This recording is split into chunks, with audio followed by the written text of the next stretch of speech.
What is up, everybody? Welcome back to the New England Melee Podcast, episode 4. What is up, everybody? Thank you so much for tuning in. As you can see, your co-host here today with me is it's not Glock today. Today we have the wonderful Groggy. Welcome, Groggy, to the show. What's going on? How we doing? Doing good, doing good. Thank you for coming through, Groggy. So, just to give you all some context before we get into this episode, obviously, y'all know, usually, uh, this show is presented to you by myself and Nick Glock, as you know, as Isaac likes to call it, the Glock and Gent show. Usually, however, Glock is busy being a teacher right now, English teacher, awesome teacher. All love to him. He does a great job, but unfortunately, he is super busy, so hasn't been able to kind of keep up with the season as much as he's wanted to. So we wanted to get somebody else on the podcast with Nick's blessing, and we got Groggy. So thank you to Groggy for being here, and also I want to say to Happy to everybody, be. sorry, Happy to be here. happy beer, yeah, yeah, absolutely. I want to say this to everybody real quick: do not give too much crap to Groggy. I know he's prepared a lot for this episode, and I'm sure he's going to do a great job. But of course, leave it to the professional podcasters. We can we can take let me take all the flame. Don't give too You can much too DM me much. after. We can argue. Oh yes, yes, we may have some hot takes for y'all today. So, but give a break to Groggy. He's doing his best. But yeah, Groggy, this is going to be a really awesome episode. Today we're going to be talking about the season as a whole, a season recap. We're going to be talking about, the PR. We're going to be talking about superlatives. We're talking about, our all NEM teams. We're going to be talking about a lot of different things. Are you excited for this, dude? I'm incredibly excited. Yeah, I think it's gonna be really good. I have a lot of notes here. I think my team is gonna destroy yours. Okay, okay. We shall see. We shall see. We shall see. Uh, yeah, no, I'm excited. I'm excited for this. This is a long episode for those of you watching. It's probably going to be a very long episode. Also, at the end of this episode, we are going to have a interview with the lovely Future Shock, Alex. We are trying to do more TOs as a part of these episodes, so we'll have him at the end. So stick around for that. He's going to talk a little bit about One Up and the awesome work that he does there. So, but yeah. With that being said, we have a lot to get through today, and of course, the first thing we have to start with, is the PR. And of course, neither of us are actual balloters, on the New England PR. Both of us are somewhat adjacent. I definitely help out with the data and stuff like that on bracket. And of course, you run one of the monthlies in New Hampshire, so you have your kind of way in there as well. But neither of us have actual power really in what the decision making process looks like.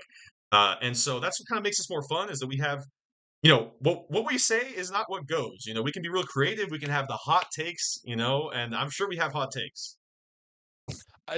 My takes are pretty hot. Okay, This is gonna okay. be controversial. All right, all right. I'm excited. I'm excited. Should be a good time. So, Maybe it won't be. maybe it won't be. We'll see. We shall see. Obviously the PR is not out, and it probably won't be out for like 3 weeks, maybe, or something like that. So we have some time.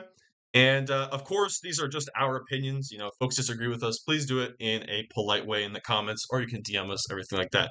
But let's get started with our ballot. Okay, so I'm going to get us started, and I'm going to start with our number one player. I think this is no surprise to a lot of people, but maybe a surprise to some others, perhaps.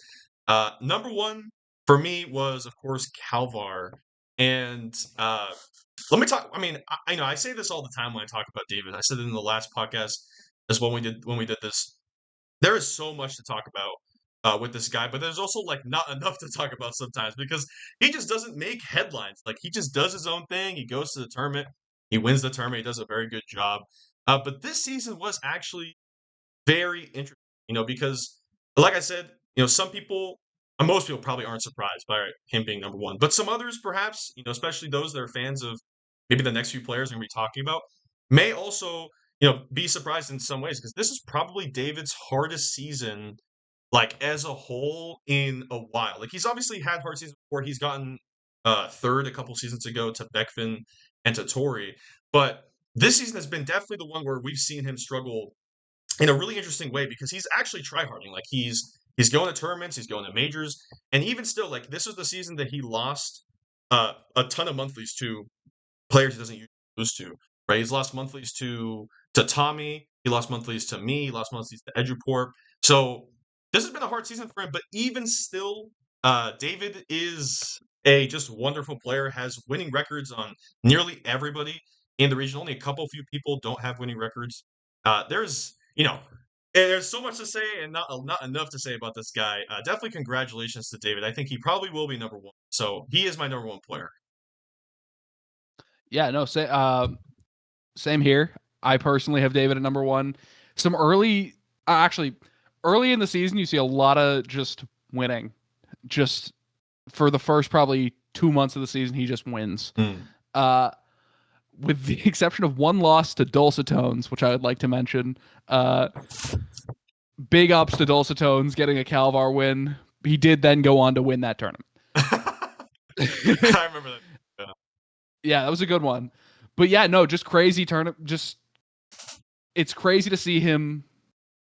The fact that we're talking about him losing is saying something. Yeah. Like, you basically made a god bleed, and that's crazy. Yeah. I don't know. That's not a whole lot to say there. Just he's number one. He's number one, man. He's awesome. Good stuff to David. So number two, I'll hand it off to you. Who is your number two player? I know that this is where after David, it can get pretty controversial. There's a ton of players you can put in this spot. Rocky, who is your number two player? My number two player is Tommy. Ooh, okay. Yeah, so 4-0 on Calvar this season. Just some great head-to-heads. I don't know. It's just winning 2 Mass Madnesses in a row is just insane. First Connecticut player to win a Mass Madness since Slox. Yeah, I don't know. I mean, to me, Tommy is the clear number 2. Gotcha. Like, that's it for me. Okay, fair enough. So, yeah, I at number 2 also have Tommy. Tommy is it's a wonderful player. Tommy's one of those players that I think everybody both saw coming and didn't see coming. When he first moved here from New York, there was a lot of talk, a lot of yapping for sure from some Connecticut players, especially Conflict, for sure, who were talking about, and Isaac as well, the Arbiter, who were talking about how this kid from New York just came here for college at UConn.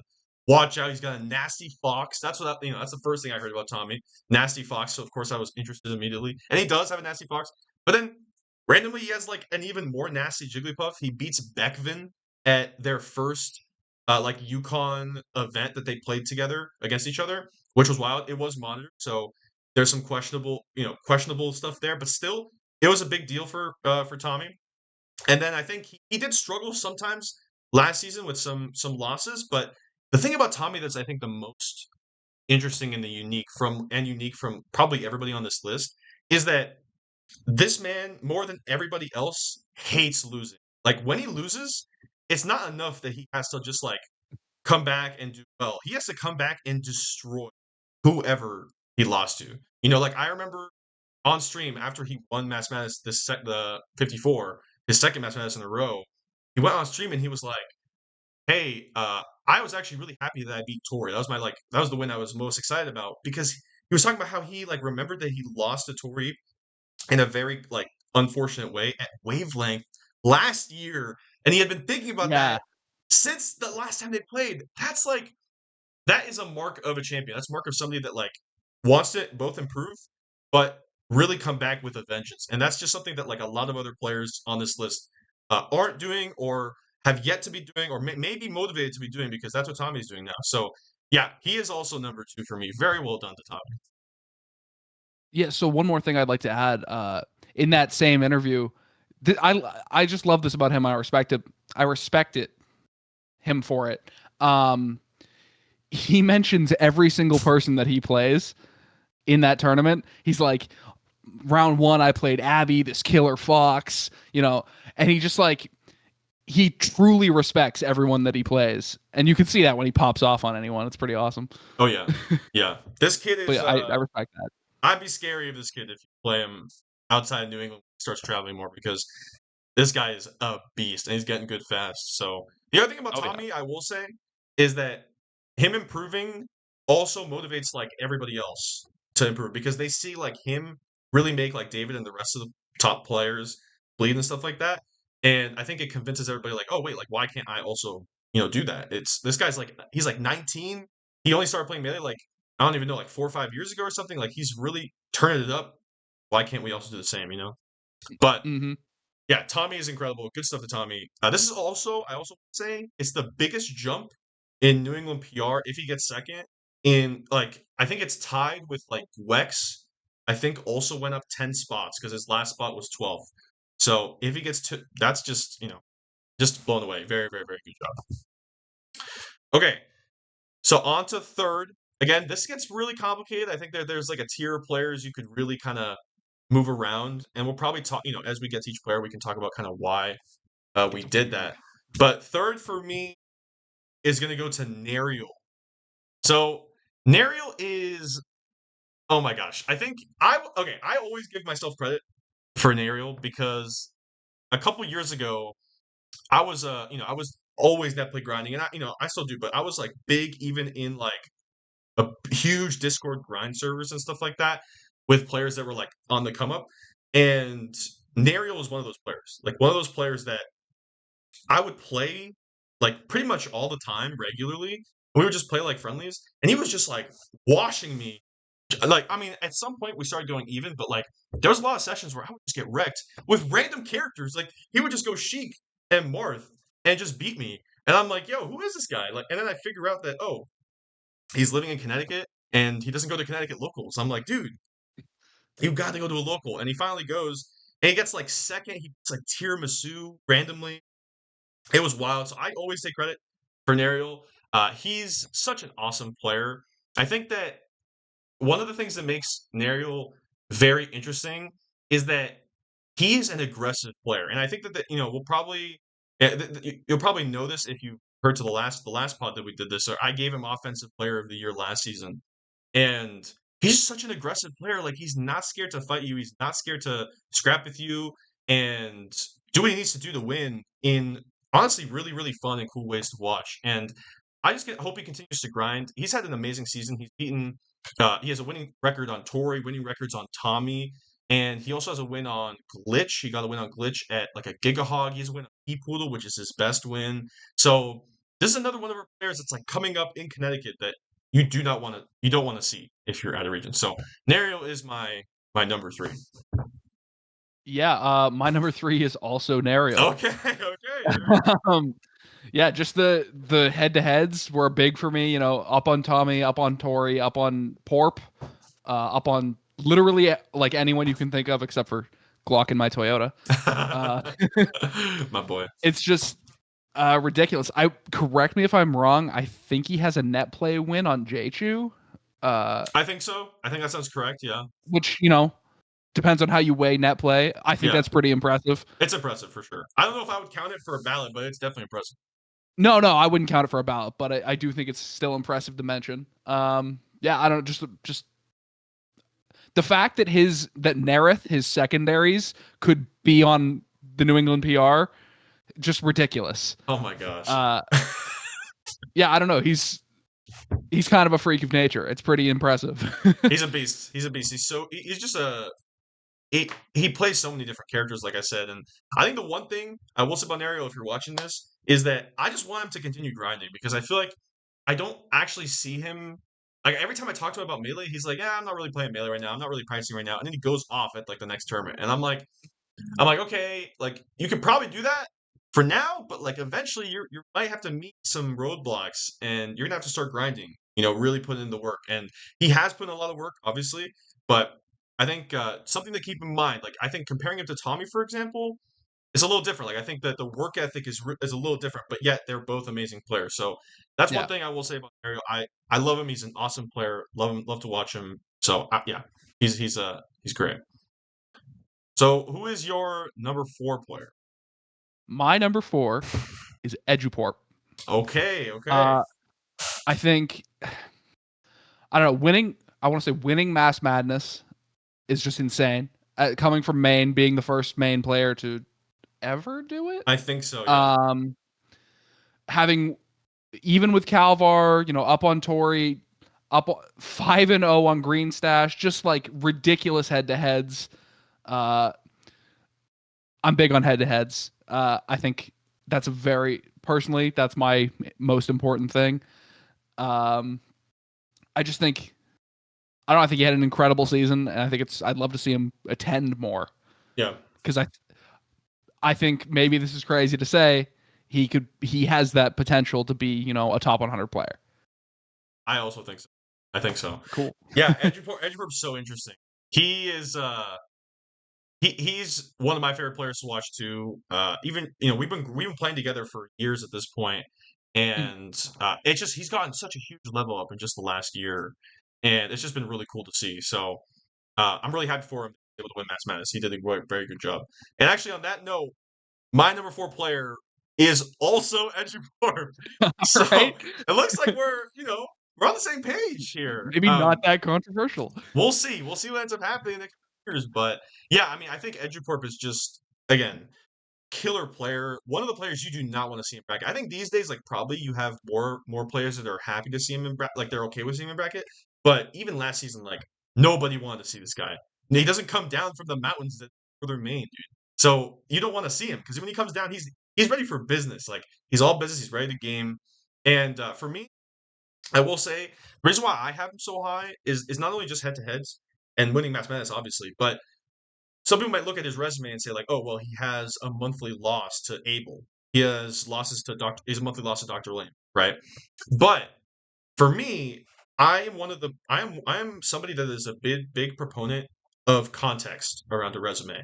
The thing about Porp is that he lives in Northern Maine, so it's like he's not going to go to a lot of stuff. Like if you're going to say that you're going to punish a player for not having like okay, the common thing is like oh if you go to less events, your losses mean more. That's just how it goes. You're going to choose to go to less events.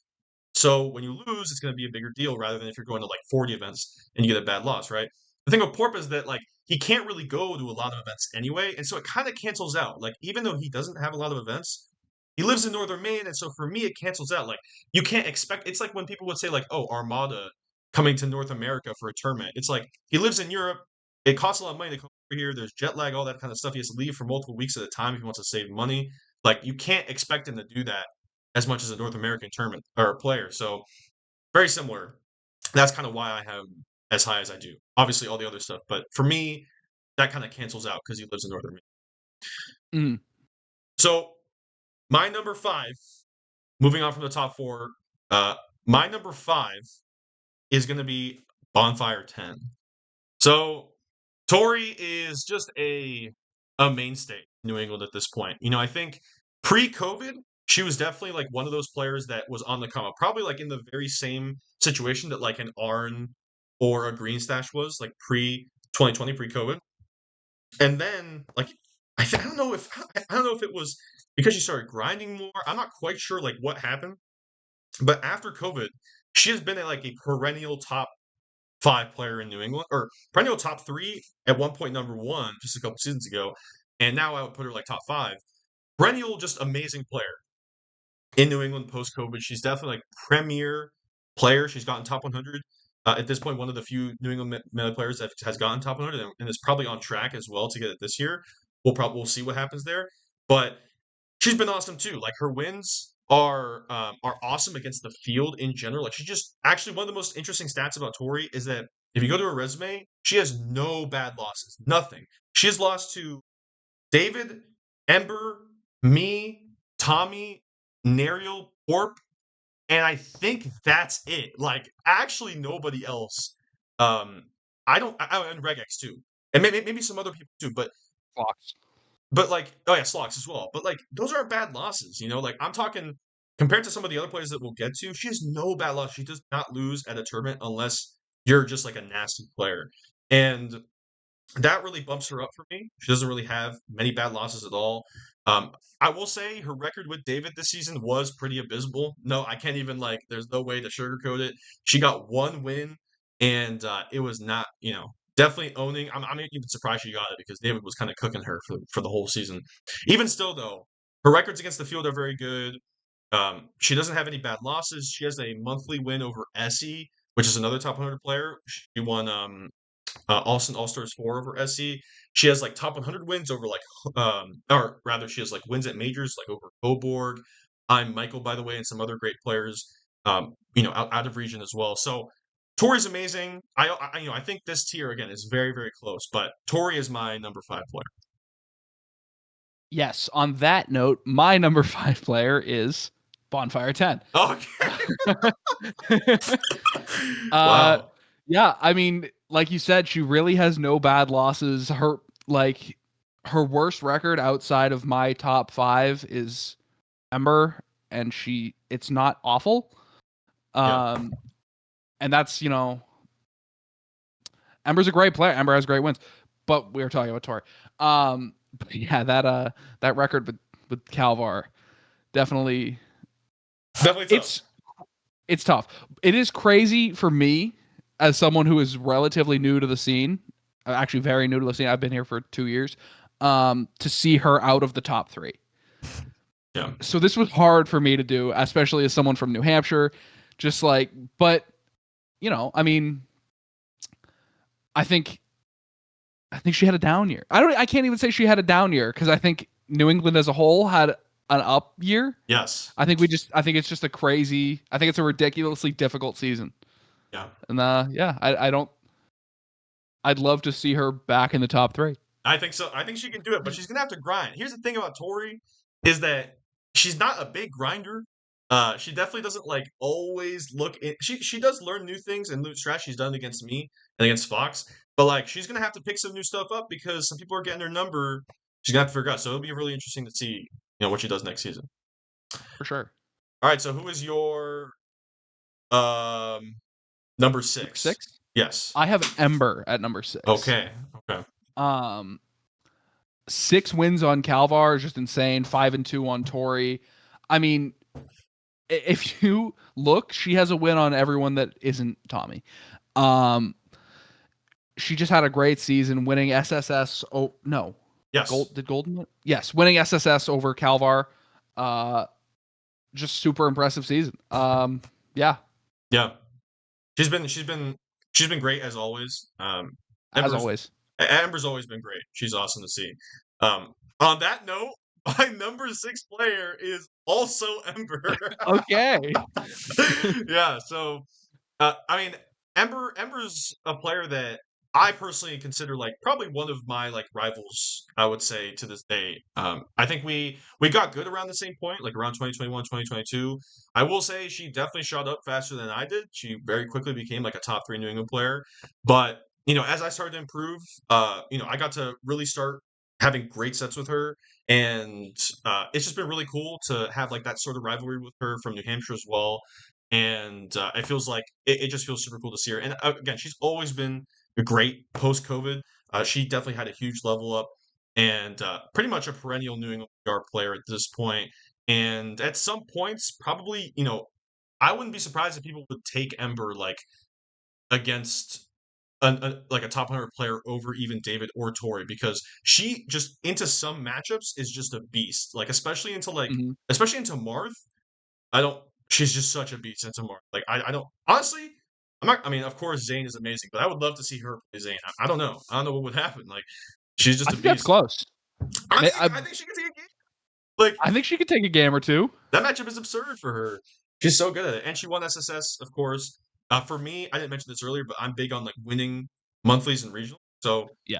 that's kind of like my perspective as to why I ever so high. But yeah, amazing, amazing, amazing player. All right, so 7th, my number 7 player is actually me, Electro Man, at number 7. Um, so this is also the PR rank I got last season. So there's no movement here, but for me, the reason I had myself here is I have great records across the region with a lot of different players. I was able to win. I think the mainstay of my resume is winning Foes High Big Mode over Calvar, Ember, and Trail, and Green Stash. And I just have like winning records on a lot of people that maybe others don't. Like for instance, I have a winning record on Glaucomai Toyota. I have more wins on David than even Tori does. I have pretty great winning records within Massachusetts as well. And yeah, I mean, I definitely I have my struggles, for sure. Definitely, conflict is definitely a struggle for me. But I do pretty well into Ember, pretty well into Regex, pretty well into most of our players into Artie as well. So yeah, that is me, number 7. All right, so at number 7, I have none other than Electroman. uh, this was Okay. actually tough for me. I had some flip flopping here between you and my next pick, but I did give it to you because of your head to heads with Ember, Glock, uh, even David. I mean, like, yeah, it's negative, but dude, 3 wins is crazy.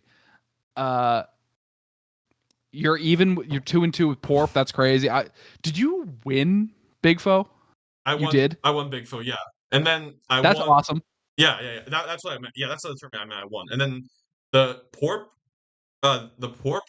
wins come from me winning the main melee camp monthly tournament over him. Yes. Yeah. Dude, I forgot about that one. So yeah, I don't know. I feel like you're very fitting in that spot. Arguably, I could even see you higher, but I think that's a great spot, and I think you had a great season. Thanks. Thank you, Groggy. Appreciate it. All right, who is your number 8 player then? My number 8 player is Slox. Okay. Yeah. So with wins on, hasn't lost to Tori, has wins on Tommy, has wins on Ember, you, Glock. It's just like this one was tough for me. I because I could make arguments for him to be higher or lower, because that's kind of where we're at on my list. But yeah, coming back after missing 2 years and just like immediately getting top 3, top 2 at tournaments, losing to Tommy, our second best player in the region. That's not bad. Losing to David, the best player in the region. That's not bad either. Yeah, so I think Slox kind of came back with a boom. Oh yeah. Okay, cool. Yeah, Slox been awesome to watch, especially as a Fox player. We don't have many Foxes, in region No. that are like going far in bracket. I mean, there are some folks that are coming up now, like Cool Size is making far in bracket, and even like Deadstock and Brub as well are getting there. But like losing Q, losing Cup of Water, losing Silver, like all these Foxes, it's tough. It's tough for me. Like I'm taking all the flack as a Fox player. So it's cool to have Slox around. When he gets a bad loss, I'm like, I feel a little better. So, but it's been cool to see him back. I love watching him. He plays so different than a lot of other Fox players, and I hope he keeps playing. And, I think he's taking a little bit of a break right now, so we'll see. But he's been exciting to watch for sure, for sure. Mhm. So this is where we're going to see some differentiation. Actually, Finally. my number 8 player is going to be Artie. So Artie is such an enigma. Like this guy, I think every season there is just something going on with this player. I think, whether it's he's wrecking Connecticut, wrecking out of season, or somehow like doing vice versa, something's going on in the season. Like randomly people will be upset about like maybe already being ranked too low or ranked too high. He's just like such a the rank. But the reason I have him this high is first of all, he has a winning record on Slox, has not lost at all. And he does kind of struggle against some of our top players for sure, but he has 2 wins on the aerial, which a lot of people can't say. I think that's in tied with David. I think that's the max win somebody has on aerial this season. So good stuff to Artie. He has a winning record on Regex. He has a losing record to Arn, but they go back and forth and they play so much that's not like a huge deal to me. It's also mostly at locals. Has a losing record to me, but I think that's fine. And the big thing is 3-0 on Glock, but it's not a normal 3-0. He actually won Prodigy Classic, which is a monthly, over Glock and Green Stash. And like I said earlier, like I really value winning the monthly is a big deal for me.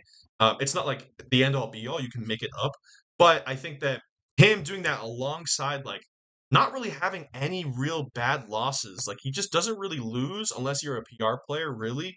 And on top of that, he has wins against some of our best players too. and winning records in places that other people don't, on top of winning a monthly over 2 New England PR players, that is enough for me to be like, I'm going to give him the bump over some other players. But yeah, Mhm. what do you think about Uh, Artie? So Artie is actually my number 9. Okay, there we go. I'll There we just come go. out and say that. Okay. I had a very difficult time between Artie and Slox. Like, as big as I am on head-to-heads, for some reason, I decided Slox would go above Artie. But yeah, 4-0 on Slox, 3-0 on Glock, 2-0 on Regex. Just like doesn't lose to bad players. Like that's it. 2-3 with Nariel is like is an insane record for someone to have against the third best player in the region. I think Artie is fitting at number 9. Okay. Fair enough. Fair enough. Yeah. So my number 9, this is where we're going to see some differentiation. My number 9 is going to go to Glock. Okay. So Glock, I think, had a little bit of a down season, not by much, like only a couple ranks. He's down, and even though he was out for a couple of the last few months of the season, for me, it's these records are just like very solid. Like he's 1-1 with Tori. He doesn't have any wins on David, but that's fine. Like this tier of players, none of them really have wins on David. Slox doesn't, Artie doesn't. Um, like Green Stash, all these players like in this little tier here. So uh, that's fine. But he's 1-1 on Tori, which is really strong. 1-0 on Nariel, which I think outside of David, he's the only person who has winning record on Nariel. He's 2-2 with Ember, also really good. Ember does not lose that much to PR players, and is 1-1 with Slox as well. So in this tier.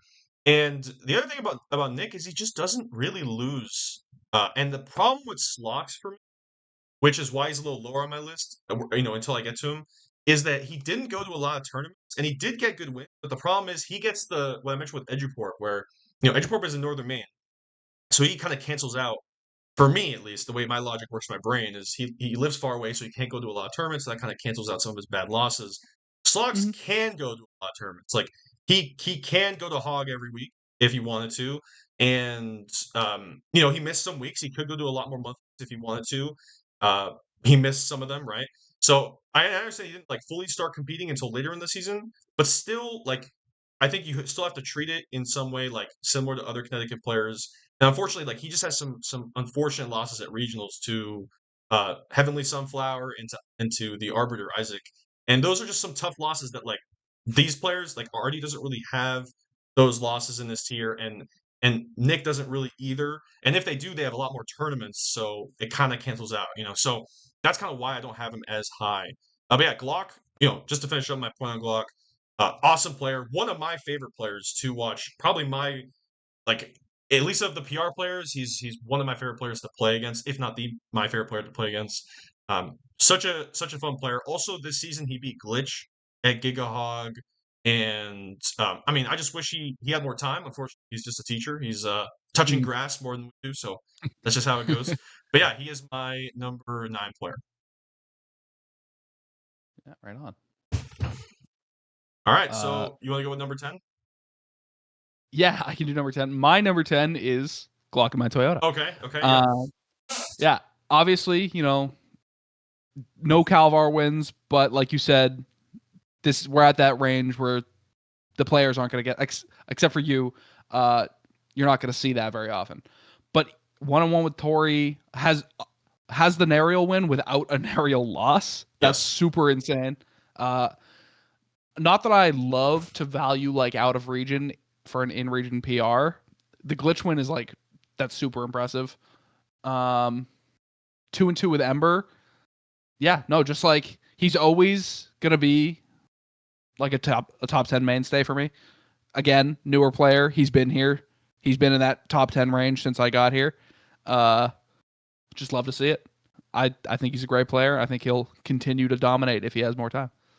Oh yeah, absolutely. And for number 10, I'm gonna go with Regex. Okay, so Regex is he, even though like I used to say that my partner in crime is Green Sash, and I still think he is because we would travel to tournaments all the time. At this point, I think Regex and I have really separated ourselves. from the rest of Massachusetts, at least within region. Out of region, Green Sash has had killer runs for sure. But within region, I think especially this season, Noah and I have really separated ourselves. He has some awesome records within this tier. Not many players have wins on Tori like he does, and not only does he have wins, he has, I believe, an NGP like tournament. Or actually, no, I think that was last season actually. So, but still, he has like the most wins between all these players in this tier over Tori, which is very very interesting. And especially in the early season, like he was definitely really killing it and doing a very good job. And he wrecks Massachusetts. Like it's I mean, if you're looking for if you could pick a player out of your hat, out of a random hat to like wreck any random Massachusetts player, I would probably take Noah even over me sometimes because he just like his matchups against Luigi are just like they're just fucked up. Like I don't know, like the memes with Ben and Ben Saucy Man. Like it's just he hates losing to Noah, and it's because he just has such a good record and does very well. On top of that, he has a win over Tommy this season. And he has a even record with Ember as well. So killer player, has had awesome runs even in our regionals. Very fun to see him improve, and especially because I know that he wants to get better. He wants to really play Melee at a high level. We've talked a lot about that before. It's just really cool to see him get better. Gives also a challenge to the rest of our state, Massachusetts, to get better, especially against Marth, because we don't have as many Marths these days in Massachusetts as much as we perhaps used to a couple years ago. So, yeah, Regex is my number 10. Awesome. Yeah, so it's my 11. So my 11 is Regex. Yeah. Like you said, just crazy. Probably the only person in this like tier who can, I don't want to say consistently, but who can like beat Tori. 4 wins. That's very impressive. Undefeated against Tommy, 1 win, but it is undefeated. Yeah, just dominates Massachusetts outside of you. Absolutely ridiculous player. He's kind of, I had to play him I've played him 1 time. I remember sitting down and then the set was over like that. I don't think I hit him. Oh no! It was just, yeah, just an absurdly good player. Yeah, Regex is. Now that I'm thinking about it, I think at some point Noah might have come up to me at a tournament and be like, "I think I just like triple 4-stock somebody. Maybe that was you." It was probably me. I think it was a triple 4-stock. Damn. Yeah, no, he's and he's also just such a character. Like him getting good is just and he's sick. Okay. The Beast of Boston. Beast of Boston, true. Speaking of Massachusetts, my number 11 is Green Stash, my partner in crime. We go, like I said, we travel all the time to tournaments together, and he's one of my favorite players to play in New England, bar none. Like, just super fun to play against. Always evolving our play styles against each other, which I think is really, really cool. I love when players do that. And Green Stash's big claim to fame this season is that not only does he have 2 wins against David, and that's rare in this year, but the 2 wins that he got, it was at BitBar monthly that he won over David. And it was just an unreal run for him because the thing about David is when you win a monthly over him, it is very rare, for one, that he's going to lose a monthly, but 2, he does not get double eliminated without losing or at least taking a set. Like, it does not happen. That man will reset if it's the last thing that he does. And this is one of the few tournaments that's happened post-COVID that David got double eliminated without resetting the bracket. And I think in the last 4 years post-COVID, I'm pretty sure it's Tori, Ember, maybe Dr. Lobster has done it like a couple years ago when he was still active. Tommy, now I think at Mass Madness, I just remembered, yeah, Tommy did that as well because Tommy didn't get reset, I don't think, right? I think it was game 5. Not at this most recent. Yeah, so Tommy did it. I did it at Fotai and Green Stash. I'm pretty sure that is the list. That's a very short list of players to do it. And even though BitBar is like the biggest tournament in the world, it's David having to go all the way to Salem on a Wednesday to win a tournament. You're not going to do that if you like don't care on some level, So it's a meaningful win. It's a big win. Outside of that, Green Stash he goes to a lot of tournaments, so you're going to see, and of course he plays Luigi, so he's going to struggle in some matchups. But even still, he's up on Arn. He has wins against Tommy, obviously wins against David, and it's just, I mean, I think he's just a beast. And on top of that, his like, I know his claim to fame is probably Bitbar, but crown jewel of this season was his collision run where he beat Rishi, who had just beaten not Slox, Aklo that same week, beats Rishi, and then beats Daniel at collision at the same tournament. Like, I think Devin's an incredible player, super fun to watch. One of my best friends in New England. He's just so sick. So he is my number 11. Awesome. All right, who is your number 12? My number 12 is Green Stash. Okay, there we go. The 2 wins on Calvar, the 2 winning the monthly is just ridiculous. The win on Tommy, wins on you, wins on Artie, wins on Glock. I mean, there's not a single player that I don't think he can beat in the region. Not to mention, I don't believe you mentioned this, but he beat Casper. Maybe not the craziest win, but we dominate SoCal. Damn right. Thanks to Green Stash. Yeah. Plus the 2-1 on Arn is just great to see, you know. That's just like another positive record to show he's just that step above the next kind of, you know, the next group of players. So yeah, that's Green Stash is my number 12. Green Stash is awesome. Okay. So finally at number 12, this is where I have Slox at this point. So, you know, I know some people are definitely gonna be like, I think it's a little too low. But the thing with Slox, I mentioned it earlier. The thing is it's just tough when you have so few tournaments and you're still taking like not great losses. Like, I think he only has 10 tournaments this season, and I can't really give him a pass like I can with like some of the Northern Maine players. He still had like a ton of the season to go to stuff, and I understand that he didn't actually officially come back until like mid-season. Still, though, I think you have to kind of take it as it goes, and that's just the amount of tournaments that he went to. Unfortunately, it's just kind of how it needs to be treated. At least for me, he could still go to a ton of stuff. The thing is, like, he has access to, like, a car to go to stuff that's like within an hour or 2 hours. Northern Maine has to go to stuff that's like 4 or 5 hours away. Sometimes have to go sleep at someone's place for a night. That's why I give just to give some logic there. I know some people will validly have him higher. I totally get it, but that's just kind of my perspective with Slox. Still an amazing player. Like I said, I love watching him play. But yeah, Slox is my number 12. And I guess I'll pick up on number 13. We already mentioned it, but number 13 is Arn 255 for me. So Arn is one of those players that, like, just for me, even still gives me trouble these days. I still have not taken a Lancet versus this player. Unfortunately, we played 3 times. I've lost all 3 times. He's just a beast. Like, just has a great read on me. I want to keep hopefully get some more sets. I know we don't live too close to each other, but he's super fun to watch, super fun to play against. The thing about Arn is I think he plays against Fox in like the most proper way, probably of every Marth in New England probably these days. Like, if I look at him, I'm like, okay, this player is clearly looking at Zane and trying to do what Zane is trying to do. And I have huge respect for that because I try to do that with like Cody and other top Foxes. And a lot of players, a lot of Marths kind of don't tend to do that, or at least in New England. Like, you look at Calvar, he kind of does his own thing and he makes it work, So it's cool to see Arn to make that happen and get there and still like do very well within Connecticut. He has a winning record over Artie, and I'm trying to see other great records that he has. He also obviously has a win on me, and I think out of region he might have beaten.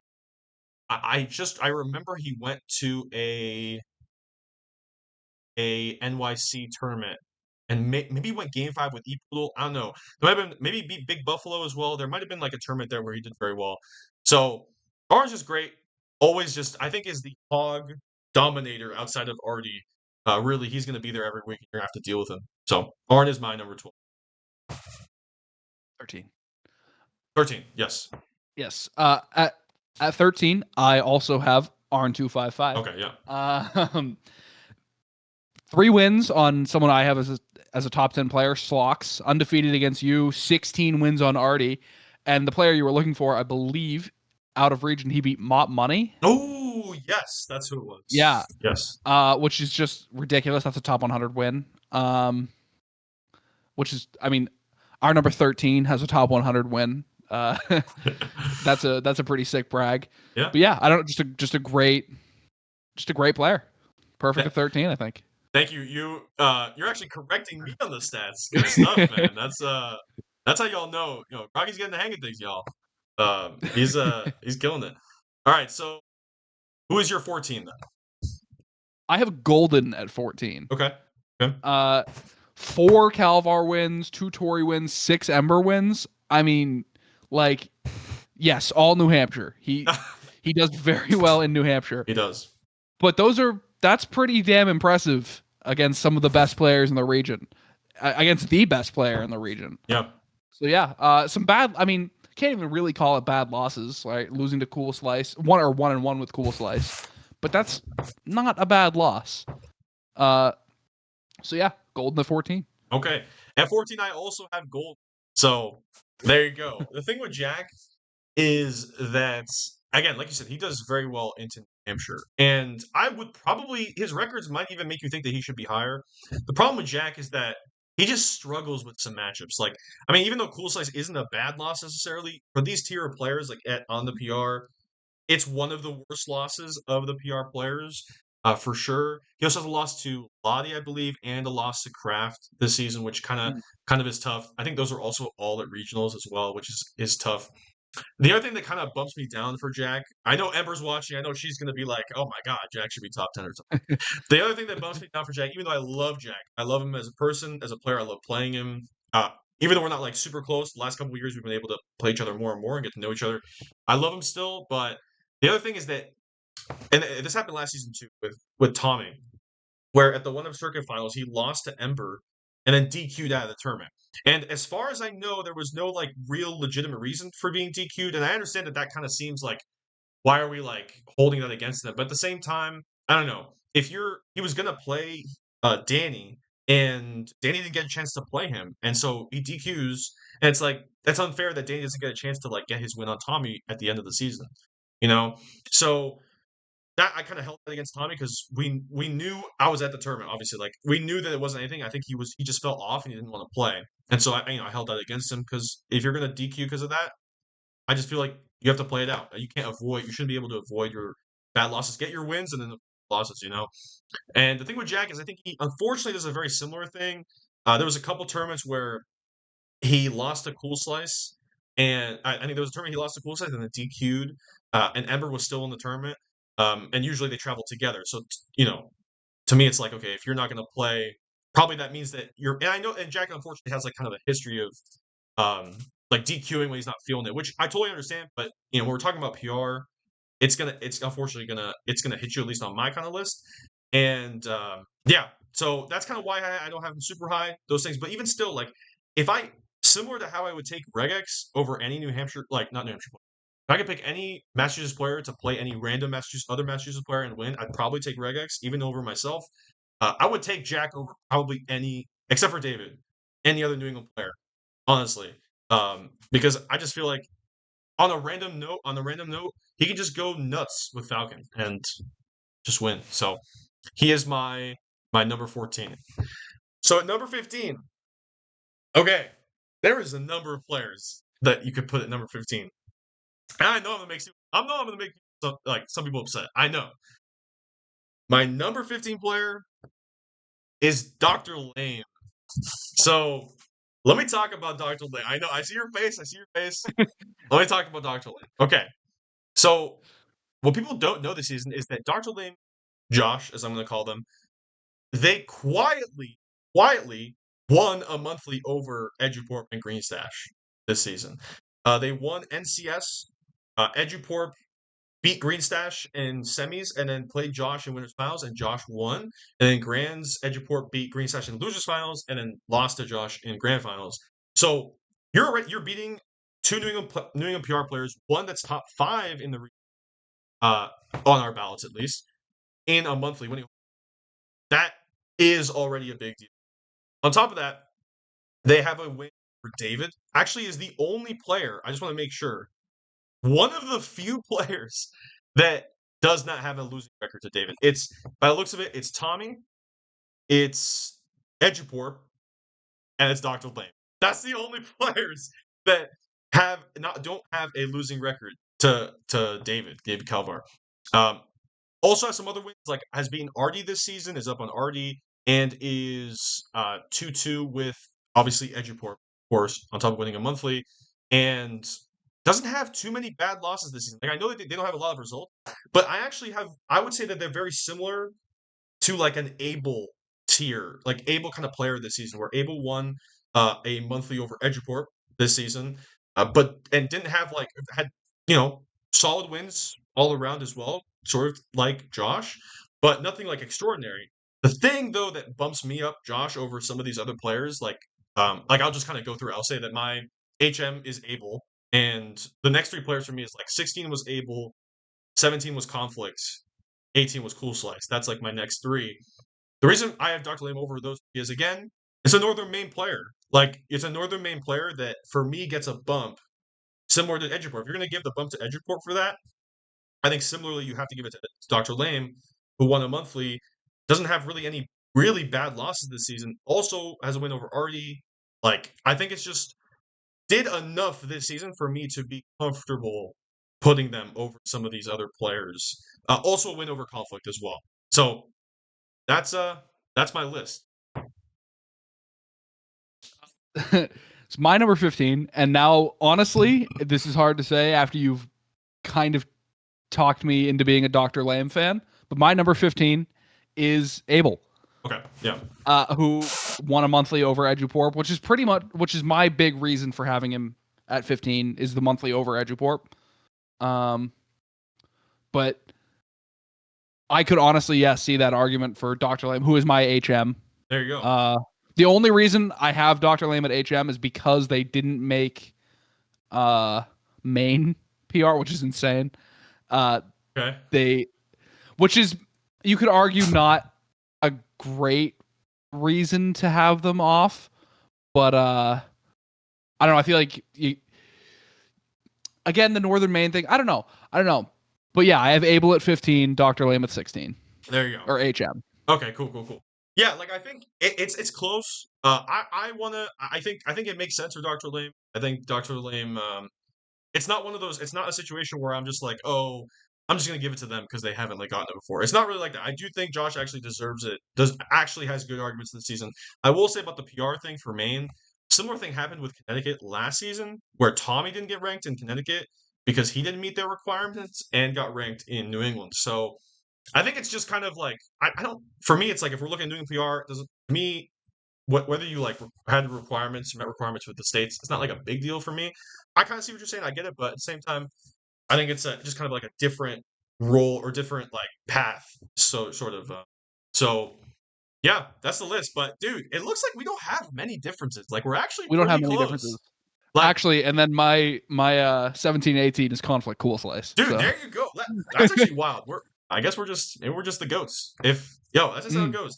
We had obviously the big difference with Slox for me was a little lower. Which is valid, I think. Yeah, I think you had a good reason. Yeah, I think I have my logic, so but yeah, that is our list. We spent an hour. That's the biggest portion of the episode for sure. Is gonna be is the ballot. So yeah, super interesting. I would say for your first, mock ballot, you did a pretty damn good job. So, good stuff. All right. Thank you. We are going to move into superlatives. So, this is going to be super fun. So, for those of you that don't know, we did this last time. Superlatives are awards at the end of the season. This is very similar to like your NBA awards. So, in the NBA or in NFL, or really any sport has this, you have your MVP of the league, defensive player of the league, the all-star selections, you have the all-NBA teams, and in NFL, you have the Pro Bowl and stuff like that, right? So, I think it's a very fun way to hype up some of our players and give them awards. So, do you want to start us off with offensive player of the season? I would love to. All right. So, I don't have a lot I can say, but my offensive player of the year is. Oh wait. Where is it? Do you have like a list, or do you just have one, or do you have like an honorable mention? Do you want to talk about before you get to your pick, or? I mean, I have people that I considered. Okay. But like, I have my set in stone, like one for each. Gotcha. Okay. Like I definitely considered Nariel. I'll always consider Nariel just absolute beast. Yeah. But my offensive player of the year is Glock in my Toyota. Okay. It's a good I don't know pick. how it can't be. When you play Game and Watch, you have no defensive options. You just have to play. You have to be on offense. So yeah, I think having that success is just that has to be my offensive player of the year. Good pick. Good pick. I think I had Nick as my runner-up. I think for offensive player of the season. For me, my last time. This time, my runner-up is Eduporp. Okay, and I know some people may disagree with this. Some people are gonna say, "Oh my gosh, I've seen Porp camp the top plat before." Look, y'all. Okay, I know Porp might do that sometimes, but that is not the player that he is. If you actually go watch the sets, that man loves to stomp at you. Like he is gonna try and like do a teeter cancel, an edge cancel. I've seen sets where he's playing against like Nariel, where you could get like clipped as Falcon and die in that matchup. And even still, he's like going from the platform and stomping across the stage to like get an opening. And on top of that, just like in general, has the punish is just huge. Always put their the advantage. Like does a great job with Falcon to make you feel uncomfortable when you're in disadvantage, as you should be, and is just not scared. Literally, like a player that has no fear. Like a Falcon player with no fear is the scariest player that you want to see. Like it's a fierce team uh, of skills to have as a Falcon player. So you might runner up. My first place though is the two-time Nariel. I gave it to Nariel last season. Uh, I understand like why Nick is. I think Nick is great. But I think he probably would be like my third. The thing is, he just like didn't go to a lot of events. He went to a bunch, Fair. but I wanted to kind of, I didn't get to see him as much in a lot of situations as I got to see Nariel in high level. I know Nariel didn't go to a lot of tournaments either, but Nariel had a lot of high level, deep bracket runs. And if you just watch Nariel, like this dude does not care. He also has no fear. Very similar to Eduport. Like, he is going to go just throw himself at you. And I understand that is also just kind of a Pikachu thing. But Nario does it so well. Like, he has no I'm not saying that he's not good on defense. Obviously he's great on defense, but he'll even tell you he's probably not very good at SDIing up throw up air either. Like that's not his like main tactic. He's really trying to mix you up super hard. He's dash dancing in your face. He's getting in your zone, scrapping with you, trying to get as much damage as he can. He's edge guarding the shit out of you when he gets you off stage. Like he is a beast and is pretty much almost always going to play on your side of the stage. Like he is never over here. He's probably going to be here most of the time. Just how it goes. So that is my offensive player of the season. I will move to defensive player of the season. My runner-up for defensive player of the season was Cool Slice this season. I think there's a lot of great defensive players in New England. I think it's just usually you're going to see it's more common that play style just in general in Melee is to be more defensive. However, I actually think that defensive doesn't have as much of a ceiling as aggression. So take that as you will. But Cool Slice is my runner-up. Cool Slice is he plays Fox like it's Sheik. He goes to the platforms. He's using shield drops all the time. He's trying to bait you to jump, bait you to throw out a move when he's on the platform. If you ever see him against a mid-tier, I don't. That man makes it look impossible. I swear to God. He beats Luigi's harder than I've ever seen. I don't understand it. I don't get it. I don't know. But it is just kind of a really good strategy against these characters. And he makes it difficult. And it's not like he's just doing his mid-tiers. He's beating Ember, very similar strategies. He's beating Artie, right? I don't think it happened this season, but he's beating Artie in the past. Like, I think Cool Size is just an awesome player, and he shows his prowess as a Fox player that's great on defense, and makes it really dangerous to play against him if you're not playing sharp offensively. My first place though is again, I think this is I'm trying to think. I think this is the player I gave it to last year. So also, I have repeat winners for these awards. Is Bonfire 10 again for defensive player of the season? And again, like it's hard to say how much awards will change because it is just 6 months as opposed to like a full year. But I still think that Tori, out of everybody, I just don't want to play against her on defense. Like she is just so capable of destroying, tearing a stock apart on defense if you mess up. It just is how it is, and it does make it so that you kind of know a lot of times that she's going to go for that shield grab, she's going to go for that roll. But let me tell you, if you let her get it, if you let her get out, you're going to eat damage and get reversal for a lot. So she is my repeat winner, defensive player of the season. All right, yeah, good picks. I have my runner-up personally is Bonfire. Okay. I think it's impossible to have her out of the top 2 at least. I don't have a whole lot I can say, but I can say my defensive player of the year is Green Stash. The way he just like he will get you to swing. No matter what you do, you will swing, and he will just mix your shit for it.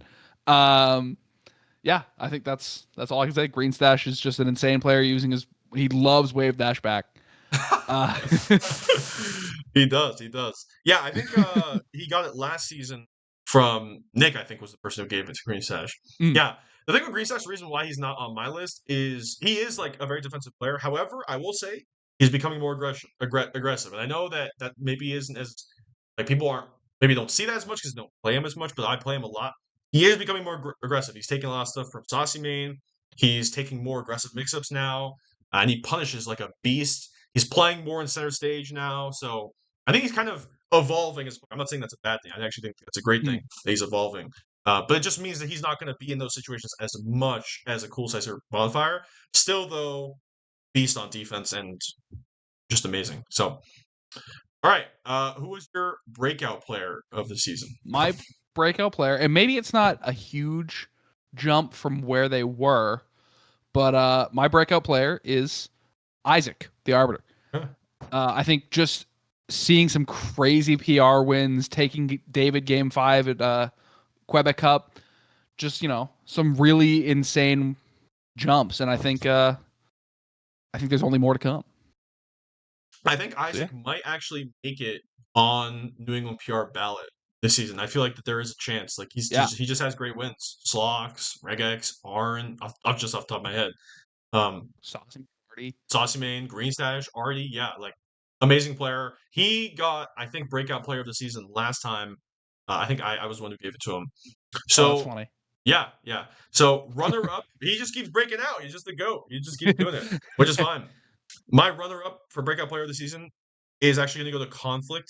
So Conflict is an awesome player and has been good for a while, but I think this season starts to separate himself a little bit from some like other Connecticut players. He has a lot of wins on me. Everybody knows that, but he has wins on Ember this season. I believe he has wins on. Let me see. Let me pull it up so I don't goof it. Let's see.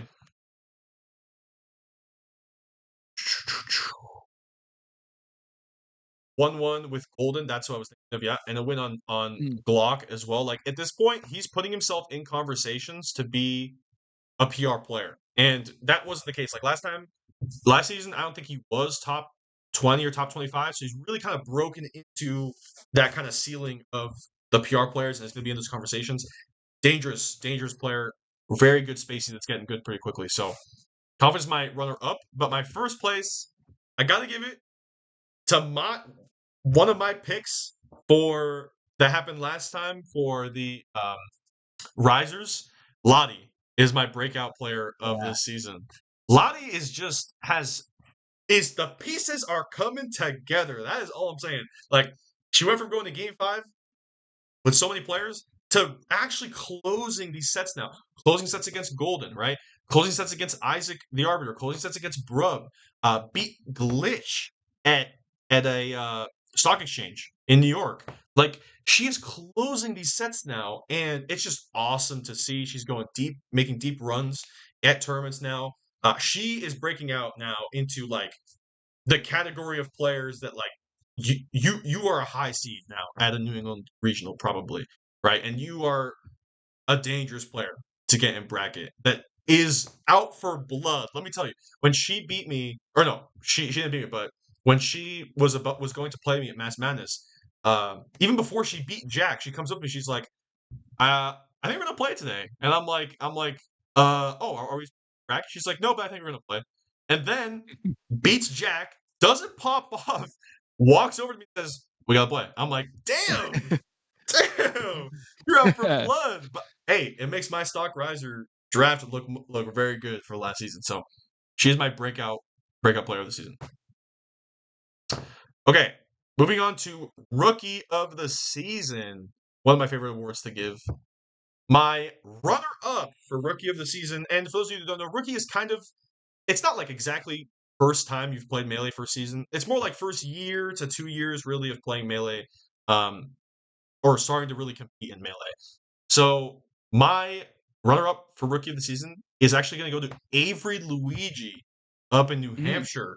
So Avery Luigi, for those of you that don't know, is a Luigi player. But for those of you that actually don't know, I believe they used to be ER in New Hampshire for Smash Ultimate, and that was before picking up Melee in 2024. So they picked up Melee and just started beasting on players at B-dubs every single week, and did very well at the main Arcadian a month ago or so. I forget who they beat. Oh, they beat, I believe, Wu-Tang 36 Genders, Robin, and got some other great wins too. So this player's on fire, and I just love when people go from ult to Melee and start to do well. So that's my runner-up. My first place, rookie of the season, is going to go down to Southern Massachusetts. The Falco player known as Watch, or Dark Watch, as he's going by now. So Watch basically has only really started to play Melee or compete in Melee in the last year or so. He did go to a tournament in early 2024, but he went 0-2 and then basically didn't go at all until really early this year or late last year. And I don't know, man. I wasn't going to 1-up much my last year of university last year, and I come back in the or I'm watching though, and I'm just or I'm watching the tournament, and I come back in the summer, and I'm like, man, who is this Watch guy? And he's getting top 8 every fucking week, doing very well for himself. Has gone game 5 with Shock. I don't think he's actually beat Future Shock. Unfortunately, that'd be a sick win for him. But has gone game 5 a lot. Has gone deep runs at 1-up. I believe has beat Blizz before. Who, for those, these are maybe tags that people don't know in Southern Massachusetts, but solid Massachusetts players.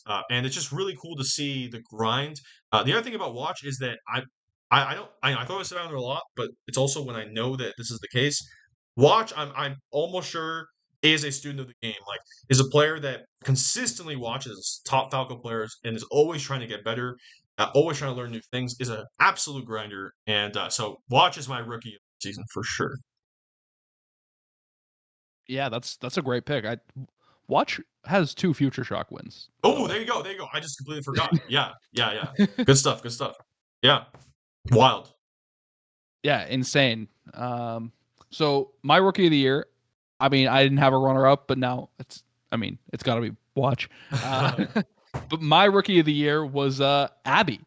Okay. Or a Blue Velvet, who started technically last season, but only had not only had a handful of tournaments, and then all of a sudden just started appearing at everything, all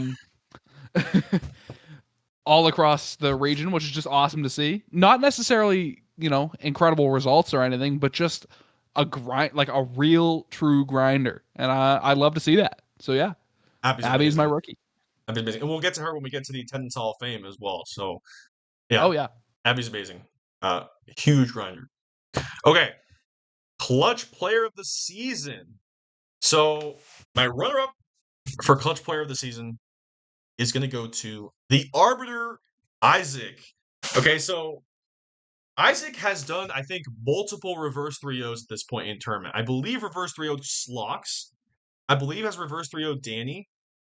Danny Heavenly Sunflower. And also, maybe this is a little cheating, I believe reverse 3-0'd. Okay, no. This is a little cheating, okay? But I have to put it at Through the Woods in doubles grand finals when it was Abel and Isaac versus 22K and Calvar. Basically what happened was Abel dies, so then it's a 2v1. And then I think Calvar, Calvar, no, what happens is Kurt then dies and then steals a stock. Okay, yeah, this is what happens. So Abel dies, and then I think what happens is that uh, Kurt then gets killed by Isaac, and instead of letting David Calvar 1v1 with 2 stocks against Isaac, Kurt takes the stock from David, and then there's some neutral that happens. David dies from Isaac, and then Isaac is at like 130%, and Kurt is at like 0 new stock. Isaac grabs him and wins the game. It was absurd to watch. It was fucked up to watch. I don't know how that man did it, but he grabbed Kurt. He beat one of our best doubles teams, if not the best doubles team in New England, basically virtually on his own for the last minute of the set. It was wild, and then they went on to win that tournament. It was unreal because of that. Like they reset and then they won. It was so absurd. So I gotta give it to Arbiter the Arbiter as my runner up. Somehow there's somebody that I think outpaces this player, and that is Greenstash, Devin. And the reason for this is only one reason. Like, honestly, the rest of the season, you didn't see like much clutching, I guess. Like, he would just kind of win a set, and that's just how it goes. But let me tell you, the clutch over Daniel at Collision was absurd. If you go watch back that match, it was full 45 seconds. Game 5, last stock. Everybody's watching. All of New England is behind him watching him. Game 5, last stock. For 45 seconds, they don't hit each other. And, I mean, when you're playing Luigi, it's so, like, hard not to throw something out. And he doesn't throw anything out. Love to. I know, and at the last moment, wave dash forward, up smash, wins the game. It was, oh my gosh. It was beautiful to watch. And he clutched it. So, I gotta give it to him, even though, like, I think probably overall, maybe Isaac would be more clutch this season, but I think first place, gotta give it to Sash. That's a good pick. Once again, I forgot to do runner-ups, but my clutch player for one reason alone, for one run, is Calvar. Okay, yeah. For the All-Stars 5 run, where he lost round 1 of top 32 to Dr. Lame, and then just went on an insane run, beating Brub, Heavenly Sunflower, Loadspiller, 3-0ing Tori, 3-0ing Bonfire, 3-0ing Glock, 3-0ing Dr. Lame, getting the get back, beating Greenstash, beating Porp, and then double eliminating Nariel, all from a losers. Oh, just an insane run where he was insanely tired, as he kept telling me. So yeah, that's my clutch player for that one run alone. That's a great pick. He was my pick last season. I believe both Nick and I gave him clutch player of the season. I think I gave it to Artie actually, but he was my runner-up last season. Like, I mean, he's just amazing. Always clutch, and that run was absurd. Great stuff to David. Yeah, for sure. Okay, comeback player of the season. Who was your comeback player of the season? Okay, so my comeback player of the season is someone who had not played since I believe 2023, missed all of 2024 and most of 2025, and is now arguably the best player in Rhode Island, Deadstock. So yeah, just had an insane season, dominated his state. Just cool to see, yeah. Okay, my runner-up is also Deadstock. So definitely same mindset. Yeah, Casey is my boy. We would compete a lot in early like COVID, post-COVID, 2021, 2022, early 2023. Compete a lot together at Rhode Island tournaments and won up all the time. Super fun Fox to play against and watch. What ended up happening was he went to law school.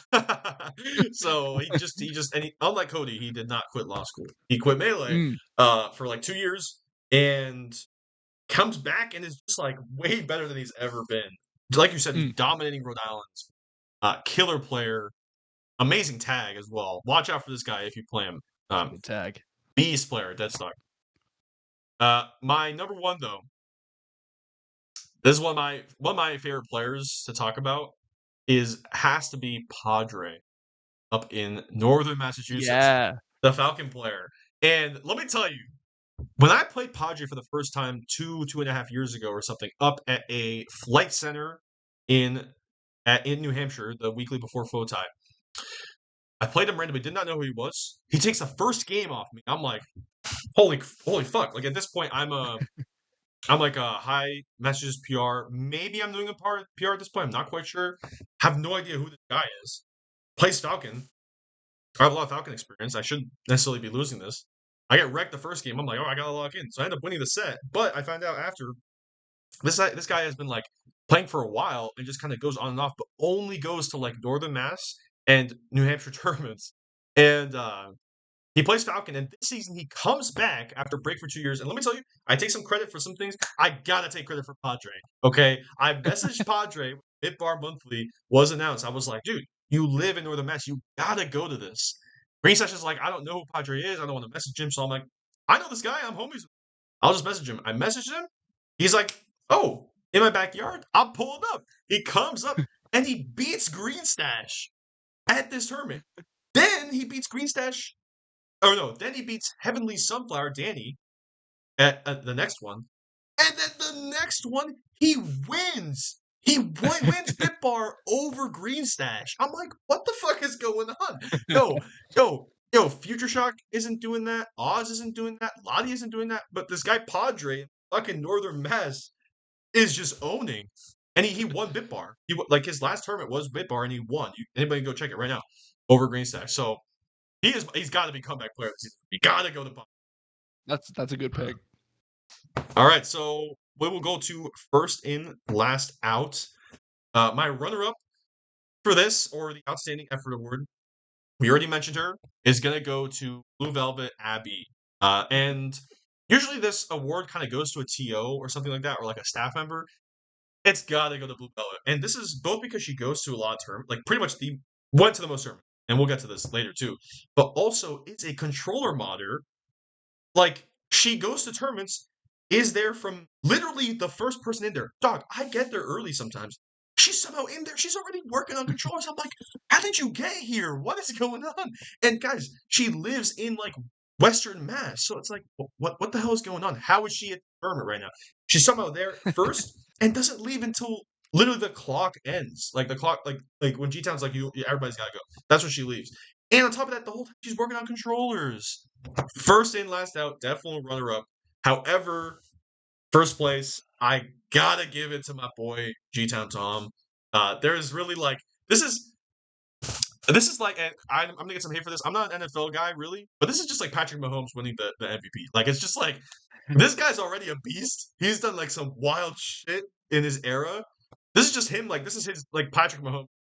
Like this season has been absurd. This guy, I just don't understand. Like he goes to so many tournaments and just like helps randomly. He'll go to Rhode Island, help with the tournament. I see him randomly. He went to GGRI and he drove like Fantastic Deli and Geo is hot. And I'm trying who else? Yeah, just a bunch of New Hampshire players come down. He drives them down. He went to Vermont and helped run the Vermont tourney with VeggieTales. I'm like, what the hell? Like, you don't have to do this. And on top of that, he's running Mass Madnesses. He helped me with the New England with New England Stalling back when we were running it, right? He helped us with that.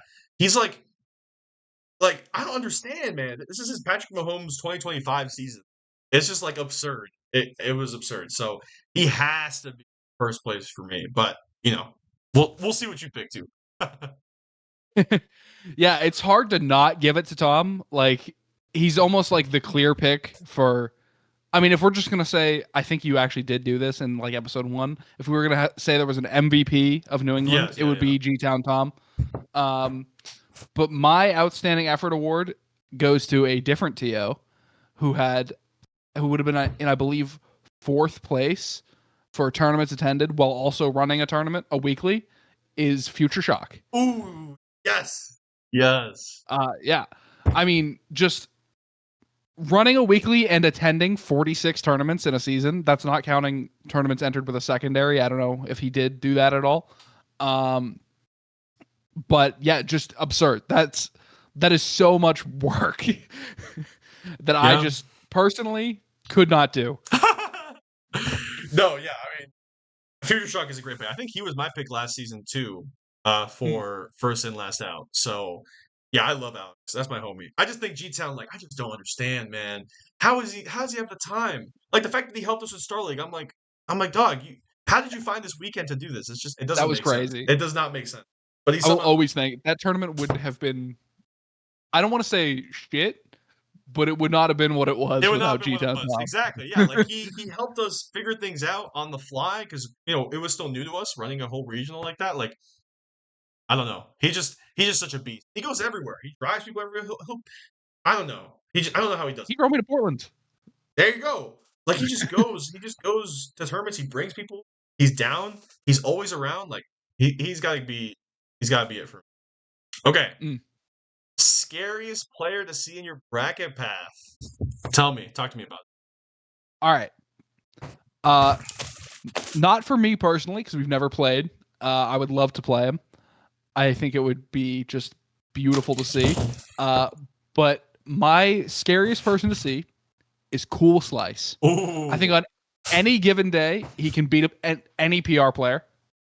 I think he just has that. I think he's at that level where, I mean, like we talked about earlier, he's like 1-1 with Ember. He has wins on Glock, wins on Golden. He can beat anyone. I think if you see him in your bracket path, you have to be a little afraid. Okay. Yeah. Okay. Yeah. So for me, I love that pick. Cool Slice is I said that earlier too, like you just don't want to play that guy. If the thing is he's always going to be sharp defensively. That's the problem. So if you're not sharp offensively, you're just going to get wrecked. Like it's just how it Mhm. goes. I've seen it firsthand. It's happened to me sometimes. So, but for me, my runner-up for this award is actually going to go to Slox.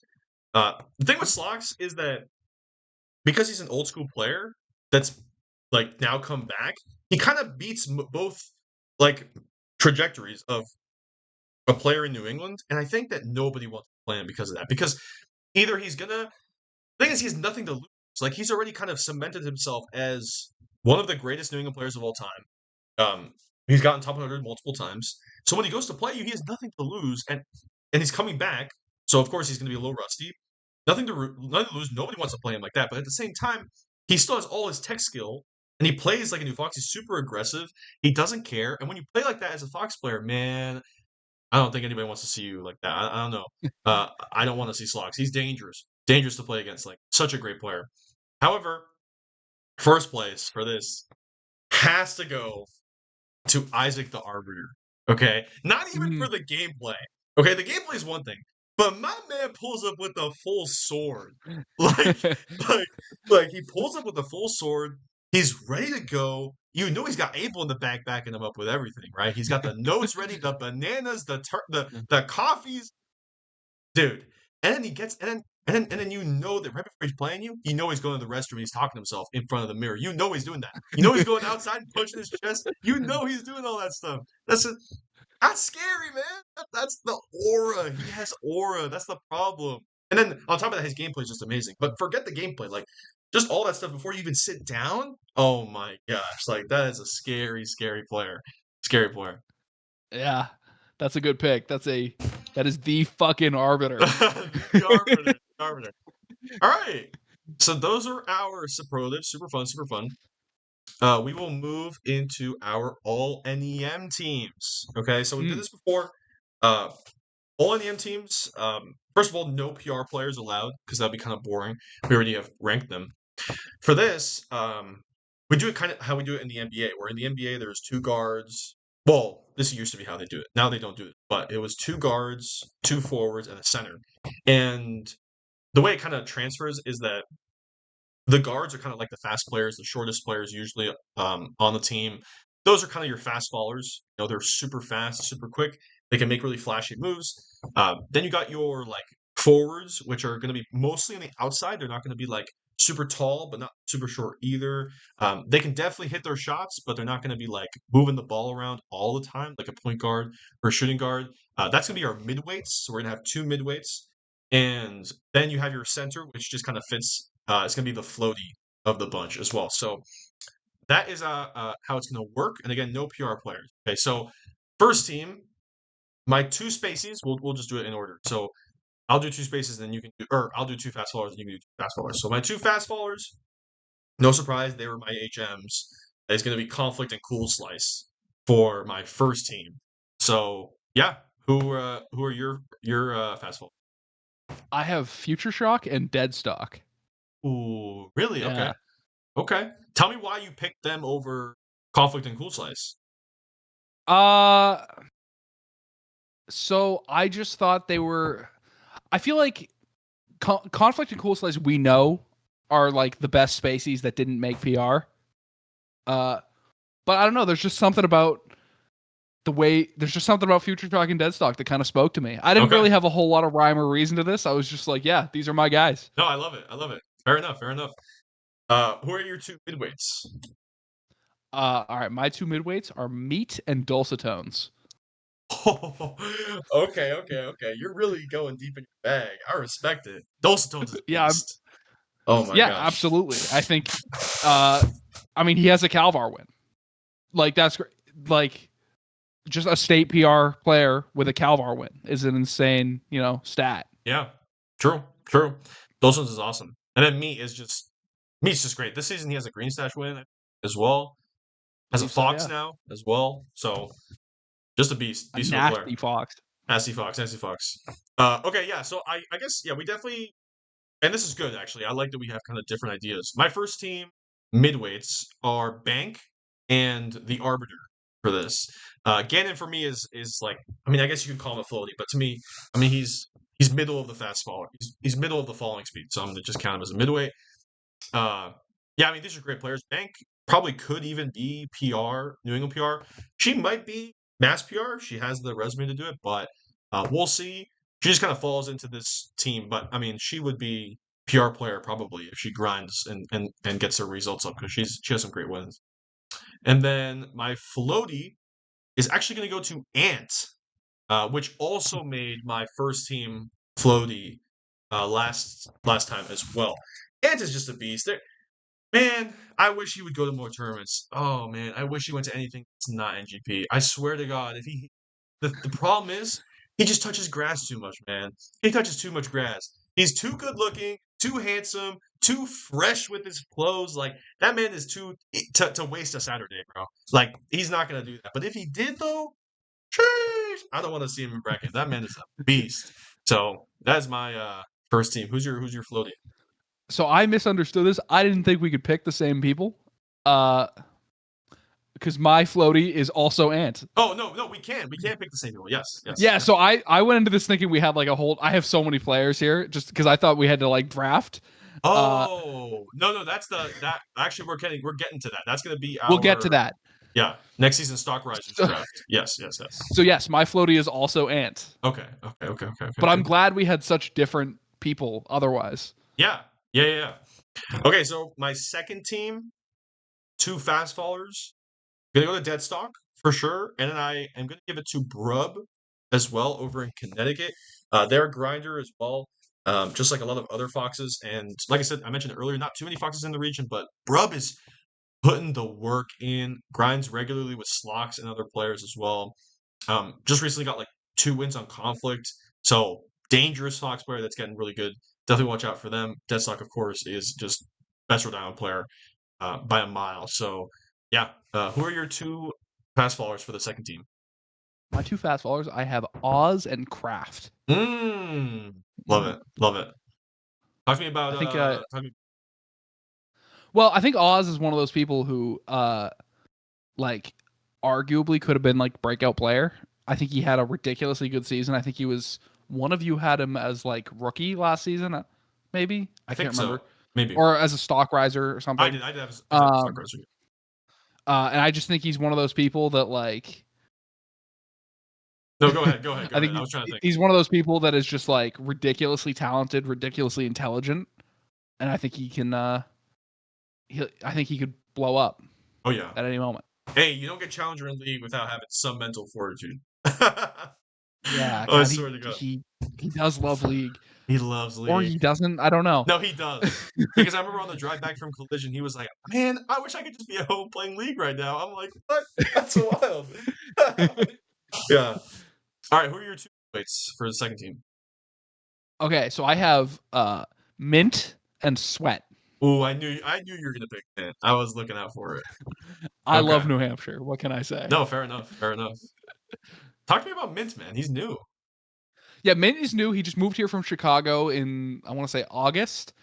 He's just one of those people who didn't go to anything when he was in Chicago, and then all of a sudden he can beat, that like mid range of like Moop, TK. He's at that like level.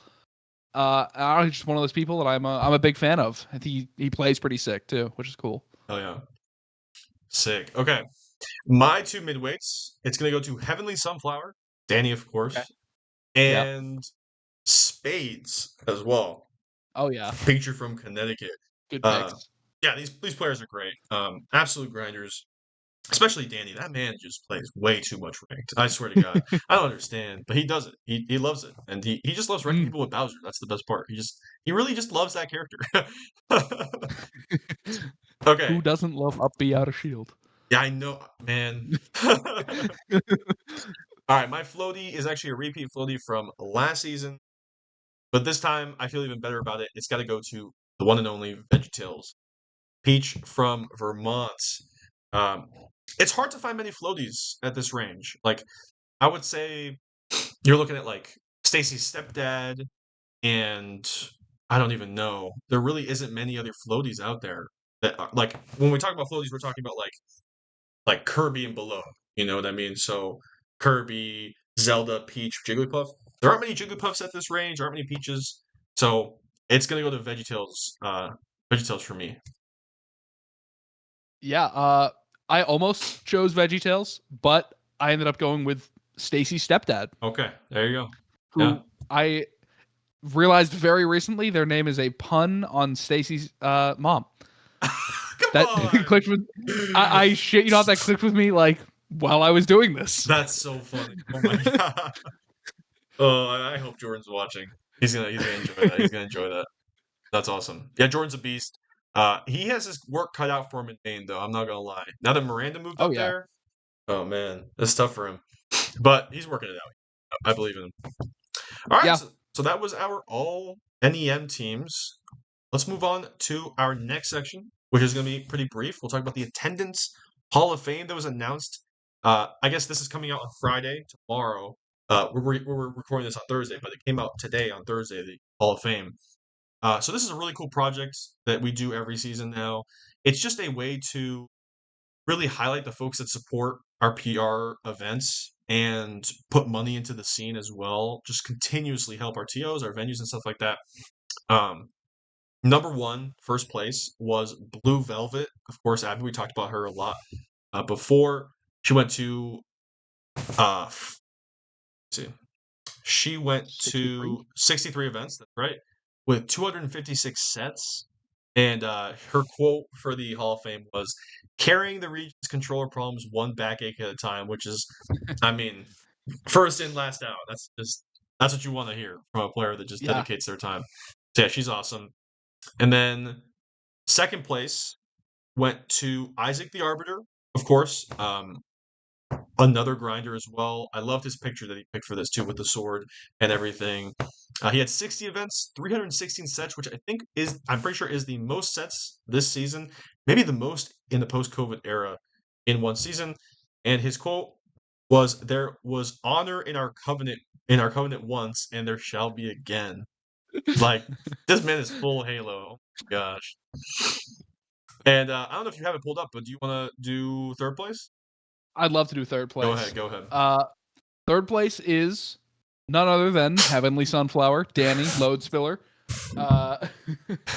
with 49 events total and 256 sets.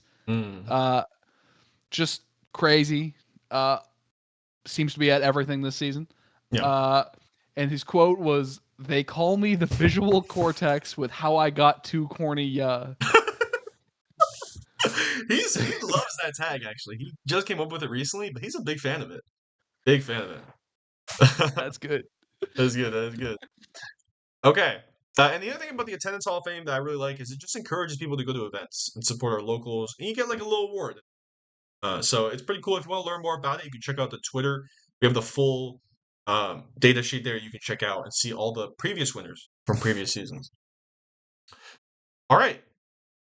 Next, I want to briefly talk about the Arcadian coaching program. If you don't know, we're not going to talk about the Arcadian this time. It's going to take too long to go over. That might be like half an episode. That will probably be a November project when we get closer to it. But I do want to talk about the coaching program that got announced at Mass Madness on Saturday. The coaching program is something that we did last year as well.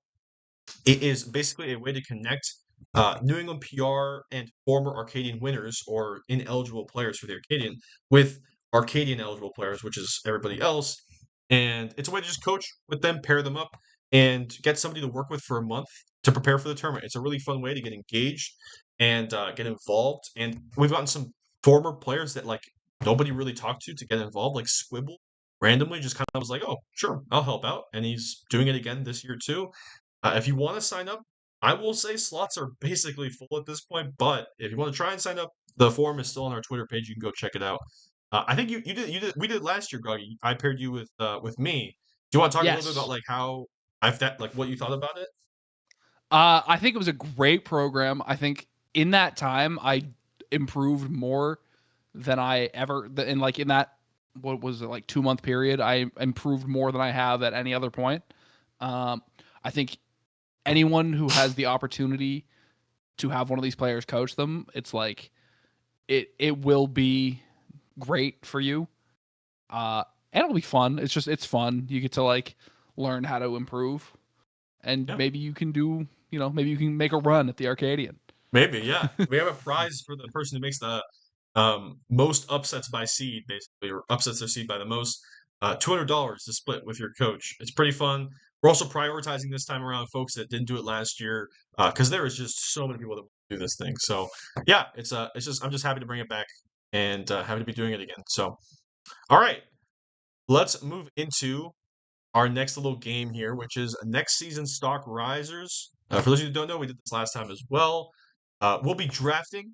Groggy and I will be drafting players, and basically the idea is we pick the player that we think will have the highest improvement from now until the end of next season. So, yeah, I'm gonna give you the first pick here as our guest. So, Ooh.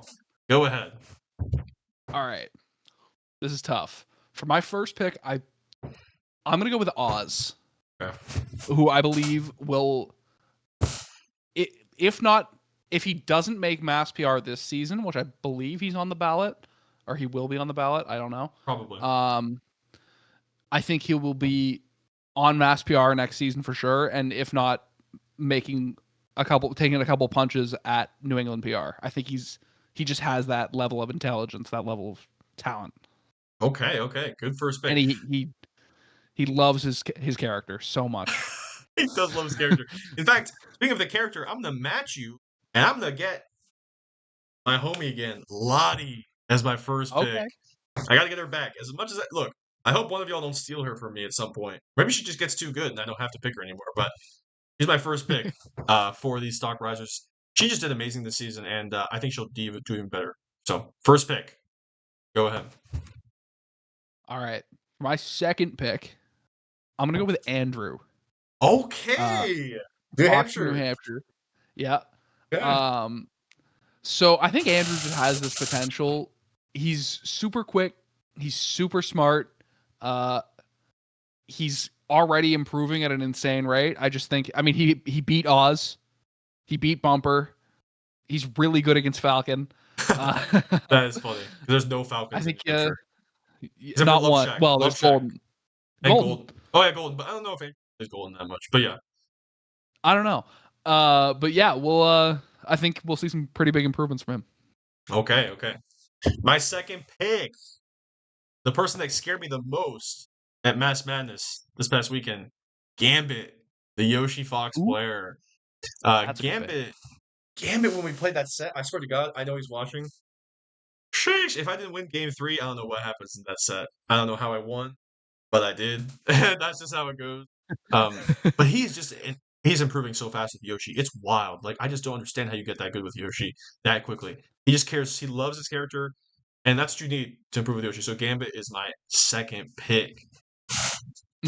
I like that pick. All right. For my third pick, we're going to get a little crazy here. I apologize if I pronounce the tag wrong. I don't think I am though. Bleop is my Oh, that third was one of pick. my picks. Oshwin, I love you. Oshwin. I think you're gonna make a. I think you're just gonna be crazy by this next season. Oh, okay. Good pick. Good Consistently pick. takes games off Green Stash. So Yeah, 100%. Oh yeah. Okay, my third pick. I'm also gonna go with a Fox player. I'm gonna go with Motobug. Okay. okay, Here's I the thing almost with picked Moto. here's the thing with Motobug. Okay. After Sunset Melee, they're gonna stop being a TO, and they told me that as they stop being a TO, they're gonna start grinding Melee. So don't let me down, Motobug. I am fully ready to see the Moto era come into play as a player. So Moto is my third pick. I'm excited to see how they do. So we're gonna see a little bias with this pick. Okay. My best friend in the world, I think I pick Oliver. Wow. I think he for someone who does not grind at all, even though he should, he takes sets off people like Elisik, just a really solid Fox. And I think he takes every Sheik in the region last stock. Weirdly, I think we're gonna see some great improvement from him if he would just sit down and grind. Oliver, if you're listening, you got to make it up to your boy, man. You can't. Don't make him. Don't make I him mentioned regret you. it. You have to do this. Yeah, don't make him regret it. Don't make him regret it. Okay. All right, my fourth pick. I'm gonna go over to Western Mass and pick Hen Ghost, the Jigglypuff. So Ooh. people might not know this, but Hen Ghost is a terror. Okay, this player only goes to Prodigy and some UMass tournaments as well. But the reason why is because their Saturdays are always they work on Saturdays so they can go to tournaments. However, I'm trying to convince them to the Arcadian. And this player is a beast. This player pretty much is the best player by far in Western Mass, but has taken a set off of Abel like 2 seasons ago. Ooh. But just kind of went inactive for a while. And I think this player grinds. It's another Jigglypuff that people got to worry about. So I'm going with Hengos. Hengos, if you're watching, please go to a monthly. Please, dog. Oh my gosh, please. That's my fourth pick. All right. My fifth and final pick is going to be Babs. Ooh, good pick. Already starting the season with some state PR wins. Okay. A little Just, cheating, I but think I'll take it. I'll take it. is it it is No, it is no, cheating. it's not. I was just yanking your chain. Go. All right. But yeah, I think we're gonna see some insane stuff from Babs this season. Okay. Love that pick. Since you took my Bleop pick, I gotta think about my fifth pick here. Man.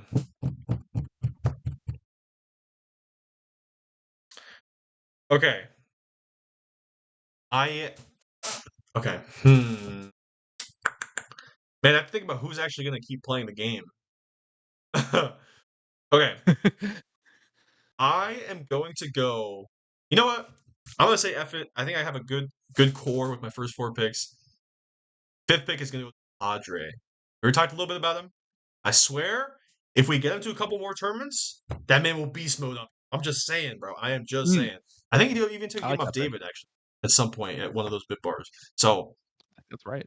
beast player. I'm going with Padre as my fifth pick. So That's a good pick. yeah. We'll see how these teams go. We get to watch our players do our little Pokemon. We may have to play them in bracket, and may have to. We're not going to throw though. We may have to wreck their dreams a little bit, but that's okay because we can cheer them on to wreck other people's dreams, each other's people's dreams. Absolutely. Yeah. Okay. So we'll move into our second to last section, which is going to be our favorite events from the season. So for this, we're gonna. I asked Groggy to pick a local and a monthly that he enjoyed the most. So, what was your local that you picked? So, I feel my picks are going to sound kind of silly, but my local is Fotai 100. Okay. Just super sick. So many people there. It was just a very cool tournament. I love Fotai in general. I'm there pretty much every week. Great soup. Great soup. Yeah. So Okay. Fotai 100. Cool. My local for this, I'm gonna go over to Boston and pick Sconefest number 3. Okay, so Sconefest 2025 or fall 2025 number 3. This is in like late September. Reason for this is because I actually entered this tournament, but I did not play Fox. I entered with my Luigi, and my tag was Green Thunder. Okay, and the reason for this, first of all, it's a play on Electro Man, obviously, Electricity Thunder. However, it's an even bigger play on Saucy Mane, who, when he enters as Fox, his tag is Red Lightning. So I enter as Green Thunder, he's Red Lightning, and when he comes to the tournament, he's like, oh, you're definitely gonna lose because we're doing reverse mains basically, right? Let me tell you, I 2-0'd him swiftly, bro, in reverse mains. Ben was so upset. He was so upset that we then did 2 grudge matches afterwards, which he did win, but they were not in bracket. So Doesn't matter. I'm taking those. I'm taking that. My Green Thunder also went on the run. I beat like random really good players with my like day 3 Luigi. It was it was unreal. It was such a good time. All right, what was your monthly pick? So I'm between 2 here. This is very tough for me because I hate to just say this one, basically saying this again, but it's between Big Fotai number 1, and there was nothing about this event that like really made it something other than it just being a great event. But I made it out to Melee at the Elm number 23, I believe, and that was just I had a great time. Just a great event, run really well, super cool venue. So yeah. Okay, awesome. My monthly is I'm gonna go up to Maine with Melee Camp number 2. It was the first event of the season for me, and I ended up winning over Eduport. However, Eduport did reset me, but it was so fun. So this tournament, it's actually held at like a YMCA, and everybody got to sleep there. So it was literally just like a camp, and it was obviously so fun. The melee was really fun. We obviously got to play, got all the mainers cheering for Porp against me. I ended up being able to clutch it out. But what was more fun is that we ended up playing poker after. Let me tell you, I'm not very good at poker. I've never really played it that often. I was very new. I'm still very new to it. But I played it for basically the first time. Maybe I played like a handful of times before. I sat down and my goal for like the whole basically game that we were gonna like do for like an hour or so or 2 hours was I was just gonna keep a stone cold face the whole time. I wasn't gonna do anything. And the whole time, my goal was I was gonna bet on every hand. So I bet every single hand. And let me tell you guys, or let me tell you, I went up like $30. It was $5 buy-in. I went up $30 by just betting for the first like 10 hands. Everybody was so That's upset. awesome. But then because I had to keep betting until the game was over, I lost all of it. But that's okay. And also the funniest part is that I would always call as well. So like anytime somebody would bet like their whole hand because they had like the jackpot or whatever, I would always just match it. There was just there was and I would win sometimes, but like I started to lose as the luck started to go in their favor in the game. But it was so much fun. If Mainers are watching and you were there, you know how much fun it was. I unfortunately lost my money that I'd won, but that's okay. It is what it is. So, yeah, favorite monthly. Okay, and that brings us to our last portion of this, which is going to be next season's storylines. Okay, so some tournaments to watch for. I want to pull up the our little calendar that we have here. I think the big one that has to be highlighted. Well, actually, there's like 3 big ones, but in order, the most recent one that's going to come up is Vacation Land up in Portland, Maine. If you're not going to that, go sign up. It's a great time. It's going to be a great time in Portland, Maine. Basically, like a mini national in right in the heart of Portland. So that'll be a good time. And that's actually next week, pretty much. But it's next weekend. Yeah. And then in December, on December 6th, is of course the Arcadian that's happening. So that's another big event. People got to watch out for that. It'll be a great time. And then there is, of course, I'll be remiss not to mention it, Sunset Melee, which is we'll probably talk about more when we do a pod episode in like January or something like that, or maybe December. We'll see. But it is the last event for G-Town Tom, basically a community member as entirely. He's going to be cutting off ties pretty much with doing. He needs a break, so deserves it. And also the last tournament that Motobook TOs P plus. So that's kind of what's coming up. What do you think? Do you have like a tournament that you're excited for out of those three, or another one? Out of those three, I'm really looking forward to Vacation Land. I haven't been to Portland in a while, and I think that's gonna be fun. I'm staying at Bumper's house, so that'll be Ooh, hell yeah, that'll be good. That'll be fun. awesome. Then obviously Sunset's just gonna be it's gonna be a good tournament, but It's it's gonna be gonna be bittersweet. Yeah, yeah yeah exactly yeah. yeah. Okay. Some players to keep an eye on. Obviously we talked about some players to think about, but I want to really say the thing is New England, and this kind of goes hand in hand with the direction of NEM heading into the winter, is that we had an up year, 100%. This year has been one of the best years for New England, in my opinion, in years. And I'm just saying, like, we get all of our best players to go travel for like one tournament. I mean, it happened to Collision. We did very well.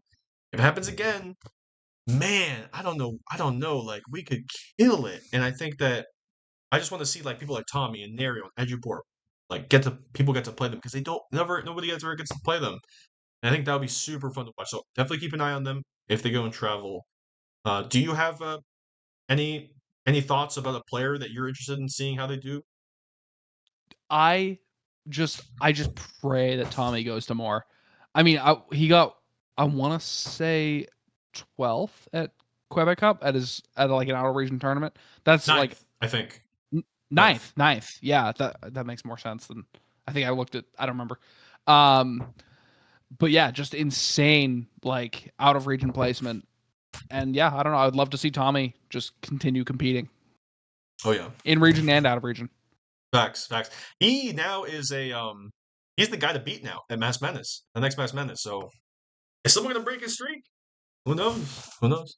Uh Last thing I'll say before we close about the direction is I said early in the pod, now that the new players are getting good and really starting to take names, take sets, take tournaments, take regionals, forces people like David and Tori and some of the others that have been around for a little bit now to improve and motivate themselves to switch up if they want to keep up because otherwise it's going to be CT takeover. That's all I'm saying. Like, so we're gonna have to change some stuff, and I think that's really cool. Like ultimately, obviously, of course, I want Massachusetts to do the best, but them doing well, us to do better, and it motivates everybody else, which is, I think, very good. That's why we've gotten so good as New England, because we have those regional rivalries to keep us going. So, um, I just hope that keeps it up. I hope people keep improving, and it's been really cool to see. But with that being said, we've hit the 2 hour mark.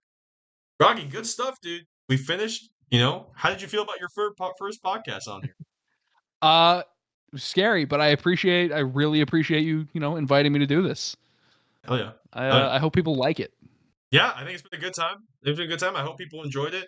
And I always say this at the end of the pod. I don't know how often I want to do these monthly, and hey, maybe if Nick's not around and Groggy wants to do this again, we can do it. We can do it more often. We'll see. We'll see what happens. Um, but yeah, with that being said, thank you so much for tuning in. The next segment is our actual final segment, which is the Future Shock interview. So check that out. Don't head out just yet. I think it's gonna be a good time. You'll learn a little bit about One Up history and One Up's place in New England. But with that being said, thank you so much for tuning in. Appreciate all of you, and we'll see y'all in the next one. Bye. Have a good one. What is up, everybody? Welcome to the segment on local TOs. If you're just joining us, the rest of this podcast before this segment was on the season review that we had with the summer season, where we talked about our New England PR awards and stuff like that. But we are trying to do this regular segment at the end of our podcast where we highlight a local TO. We did Artie in the last one. If you watched that, go check it out. It was an awesome time. And today we really want to highlight the wonderful Bumper from Maine, Premier Captain Falcon from Maine, not named Andrew Corp, and also the tallest man in New England Melee. Welcome, Bumper, to the show. Oh, thank you so much for having me. I'm very, very happy to be here. All right. Yeah. Thank you so much for joining us. This is going to be an awesome time. So, yeah, today we're talking about Melee Monday at Bumpers, which is a Hmm. relatively new event in, New Yeah. England Melee. We obviously, New England Melee is a storied region with a lot of old events, but we obviously have newer events that have kind of come up and stood the test of time, like your event Bumpers. So, I really want to start with kind of like how did your event start? I mean, every local has their own story, so Yeah. what's your story? So it originally was at a bar called Rebel downtown Portland, and we there was actually a power outage in Portland the day that I came across this place, and myself, my partner, and our friend David, Piss Boy David, went downtown, decided to find some food, do something. Walking around, we saw in the window of Rebel they had a CRT with like an NES on it. Ooh. And I had been thinking a lot about wanting to run something at the time. I had been running a lot of fests fairly occasionally at my mom's house at the time. I would have been at my mom's, and after dinner, also shout out Sichuan Kitchen. We got some amazing hot pot that was really, really good. We went to into Rebel, talked to them. They were super interested. Happened really quickly.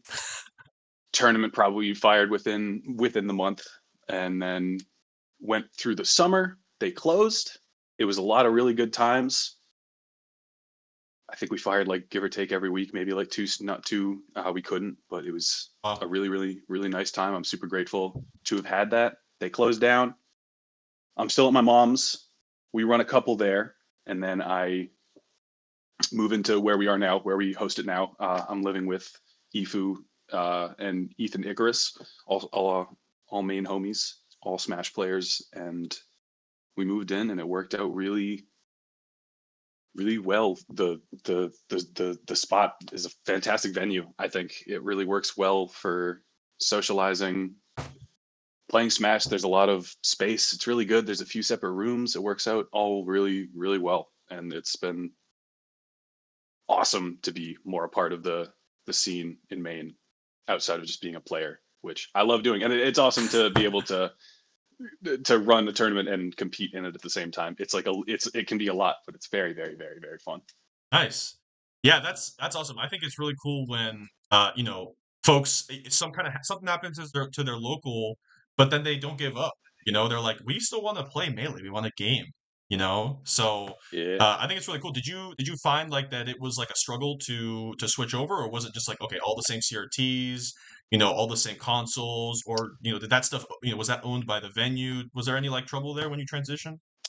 So it was my CRTs, and they didn't mind holding them on a little cart that I just brought out when I got there. So they just Okay. held them for me in a little back room. It was just kind of get them and go. It was I think there was a month or two between them closing and me actually getting the CRTs that lining up. But once I had them, it was pretty back to it. I knew I didn't want to stop, and I knew there weren't other venues around. I knew the Rebel, when I had found it, was already a pretty new place, and downtown Portland, I know, has been kind of picked over as far as potential venues. And we've recently got Vacation Land. We got an old venue finally returning to the Yes. Smash scene, which is wonderful. Excited about that. Yeah. But Okay. Cool. Cool. yeah, Cool. yeah, been persistent, gratefully. Awesome, awesome. So I know we were talking a little bit about this before we started the segment, but one of the things that I think has kind of been a foregone uh thing, yeah, after post COVID for sure, is like house tournament. Mm, I think mm, I mm, remember, obviously I only really started competing really after COVID, but even before that, I like knew house tournaments always were a thing. You would always look on either Smashboards or Reddit or something that, this house tournament that like Mango would win or whoever, like, or it was even popular with the top players. Like they would go play at people's houses and everything like that, or even just like fests in general. This like really popular thing they did, and Melee like in general is a a home like grassroots kind of thing, right? Hobby that people grew up with, But I think they've mhm. kind of went away a little bit post COVID, which makes sense in some ways. And so I really want to know what does it take to run a house tournament because it's not easy to bring people in the fold. It's not easy to convince people, hey, come to my house, play Melee, rather than like a third party venue. So, talk about some of maybe if there was any struggles or concerns or like successes, like how did that kind of go about when you switched? I would say very gratefully, I by the time I was running anything, I was already pretty good friends with everybody who was going to be coming out to anything that would have been going on. And so by way of that, word of mouth just worked wonders, and a lot of very, very positive talk about the energy here and the vibes and just the people and the level of play and everything, and everybody here, it's just really, really, oh, I pardon, I got like so lost saying that. No, you're good. Remind me, so sorry. Do you mind repeating that Yeah, again? no, you're good. Yeah, just like talking about, if there was any concerns or, and is it, do you think that switching from Rebel to a house tournament has also kind of brought in different vibes and, is it more homey vibes? Kind of what does that look like? Definitely more.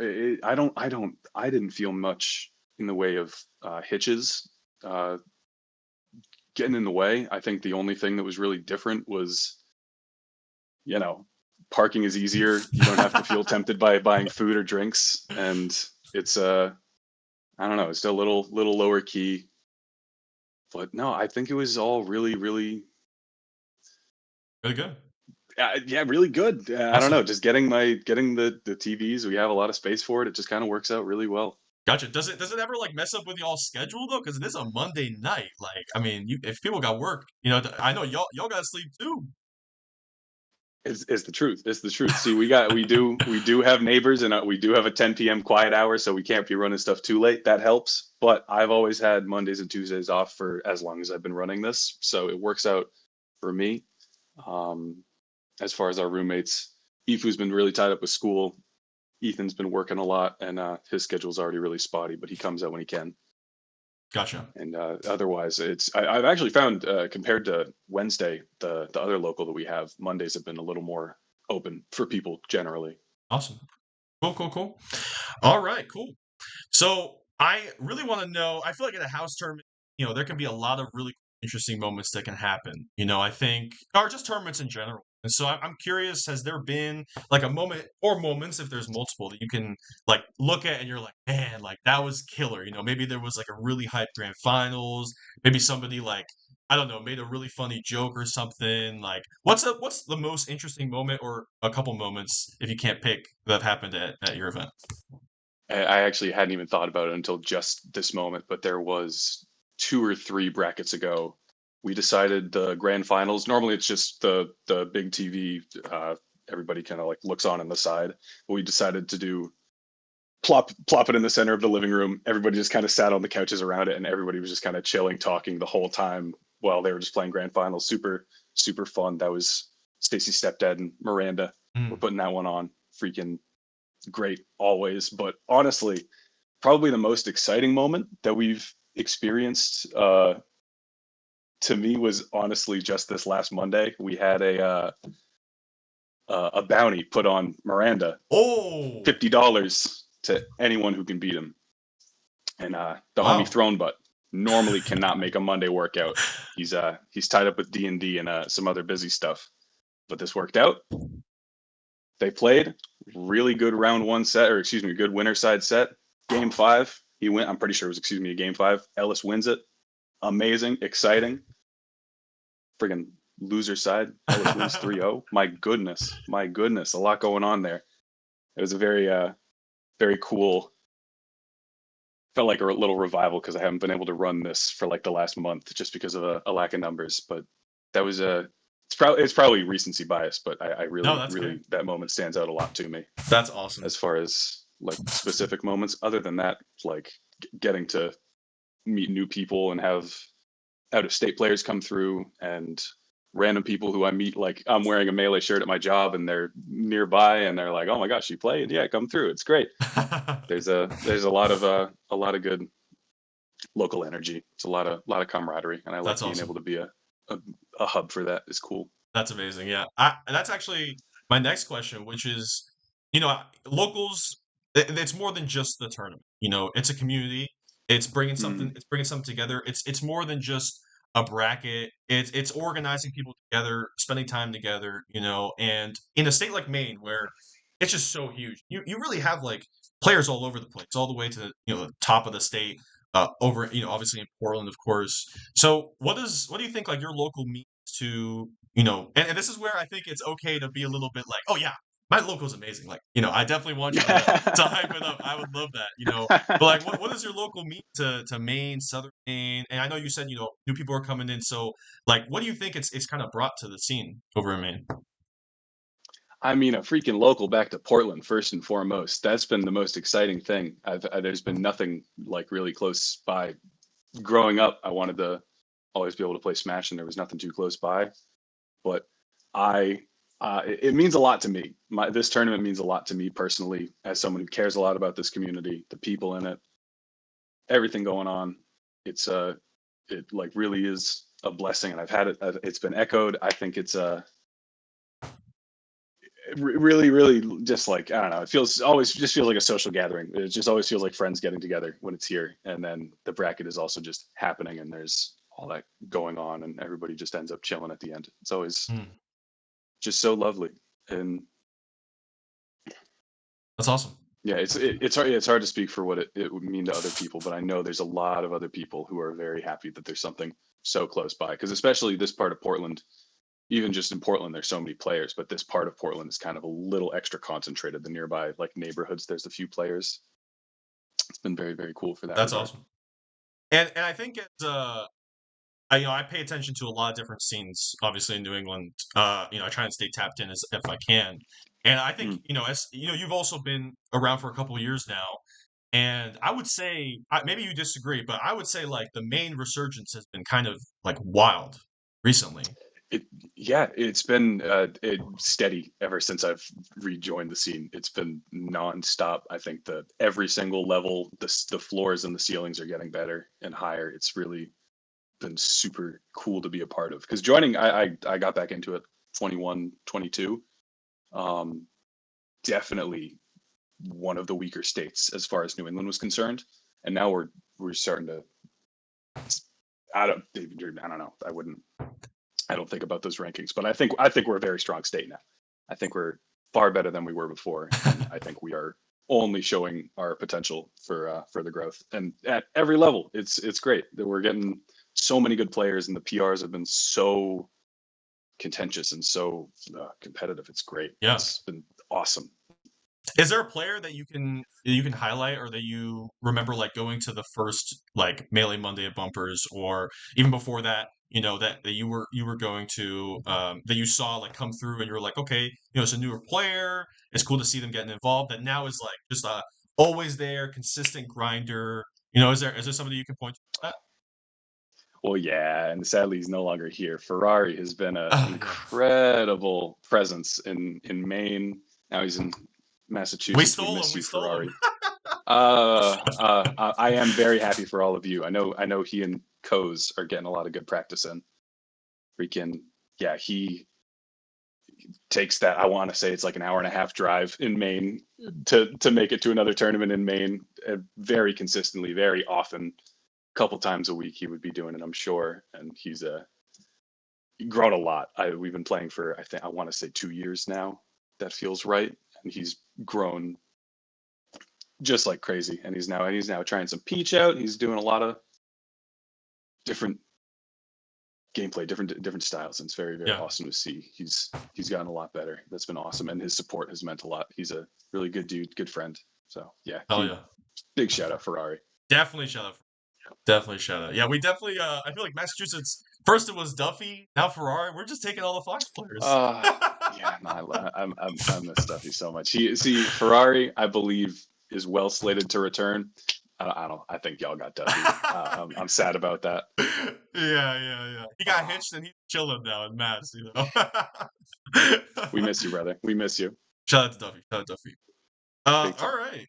So I guess we can wrap it up on this last question. And when I asked Artie this, he every local is a little different about kind of what's coming next. I think what Artie would talk about is Hog is this great venue. It's just huge venue that, they have all these professional equipment and stuff like that, and he wants to run different games on different weeks. And obviously, I know when it comes to house tournament, hard to do a lot more than what you already want to do, especially because you got to also manage your own time and your own health and everything like that. So Mhm. I know it's not maybe easy to look at like what comes in the future, but what is the future for Melee Monday at Bumpers? Is it just more events, regularly? Are you trying to look at like maybe a monthly or something? And if it's not at this venue, maybe another venue. Like, what are you Mm. thinking, man? I First of all, bigger stream. I want more going on with the stream. Myself and Icarus, we really want to be working on that. We're gonna try and get a nice setup going. Maybe figure out a couch situation, a little commentary. That's a big ideal for the stream. As far as further events, we would love to run some kind of like set up an invitational. A monthly would be awesome. Ooh. We definitely, I think the Ethan was saying, we definitely have a spot that would suit invitational very, very well. But as far as other venues, other tournaments, I think we're going to be putting some of our energy into Main Gaka. They have been running. They just started their monthly that ran like 2 weeks ago. I think that was like the first or second week in October. Very nice vibes. So excited for that to stay consistent. I'm going to be supporting that as much as I can. The Arcadian there as well.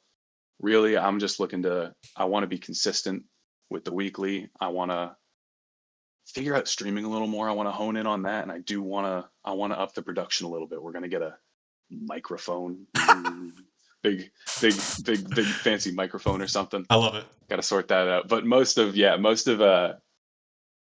making more happen with the space that we have is really just a lot of like playing Tetris out there and really maximizing the space that you have and just really making it all fit and putting the ideas together, because it's going to be just a few wires crossing rooms, and we gotta to really get the ideas working. Right, But right. That's cool. I'm That's cool. excited. Awesome. Yeah, an invitational. Yo, Bumpers invitational. Hold Be up, good. hold up. Yo, that's Be exciting. real. Be That's real. exciting. Be real. All right. Well, I mean, I wanna leave the floor for you. If you have like any thoughts you wanna, any shout outs you have for New England. What are you feeling? Ah, I love Main Melee. It's a wonderful scene. So many wonderful people. I'm so grateful to be a part of it, have the role that I do. If you haven't been to a main tournament, I hope you can come out. I am not technically the closest. South Portland B Dubs is like 15 minutes closer to the border, but like I'm only like an hour into Maine. If you want to take that drive, we're here for you. I want to be making it out to more New England stuff as often as I can. I know VLAN coming up. Gonna be getting a Yeah, chance to talk to a lot of out of state people. It's gonna be great. Vacation Land's gonna be a banger. I'm excited. I'm excited for that tournament. Too stoked. It's gonna be amazing. I got friends coming. Oh Hosting hell yeah! hella people. We're gonna have like I've I think 8 to heard. 10 people here total. I'm Yeah. hearing like you got a whole Airbnb going over there, man. It's gonna be good. It's gonna be very, very, very, very fun. Hell yeah. Bumper. Uh, like I said, amazing Falcon player, tallest man in New England. Thank you so much for joining us. Really appreciate your time. And again, those of you that are watching, only now learning about Melee Monday at Bumpers, hit it up if you're nearby. As you can see, this man's vibes is just impeccable. Like, I swear to God, you'll have a great time. Please go to the tournament if you're around. And stick around. Also, next up, we actually have an interview with Tommy, the Mass Madness 2-time winner. So stick around for that after this segment. Thank you so much for watching, y'all. Thank you, Bumper, again. And have a good rest of y'all today. Take care, y'all. What is up, everybody? Welcome to the final segment of episode 4 of the New England Melee podcast. If you just are joining us, the rest of this podcast was about the season review. We wanted to do another season review where we talked about the PR ballot. We talked about some awards for folks, and also we had a segment right before this one where we got a chance to talk with Bumper about his local up in Maine. So definitely go check that out as well. But for our last segment of the episode, I really wanted to bring on Tommy, which, if you don't know, is local puff phenom, 2-drop extraordinaire, Calvar Slayer. Welcome, Tommy, to the show. Thank you for being here. What's up?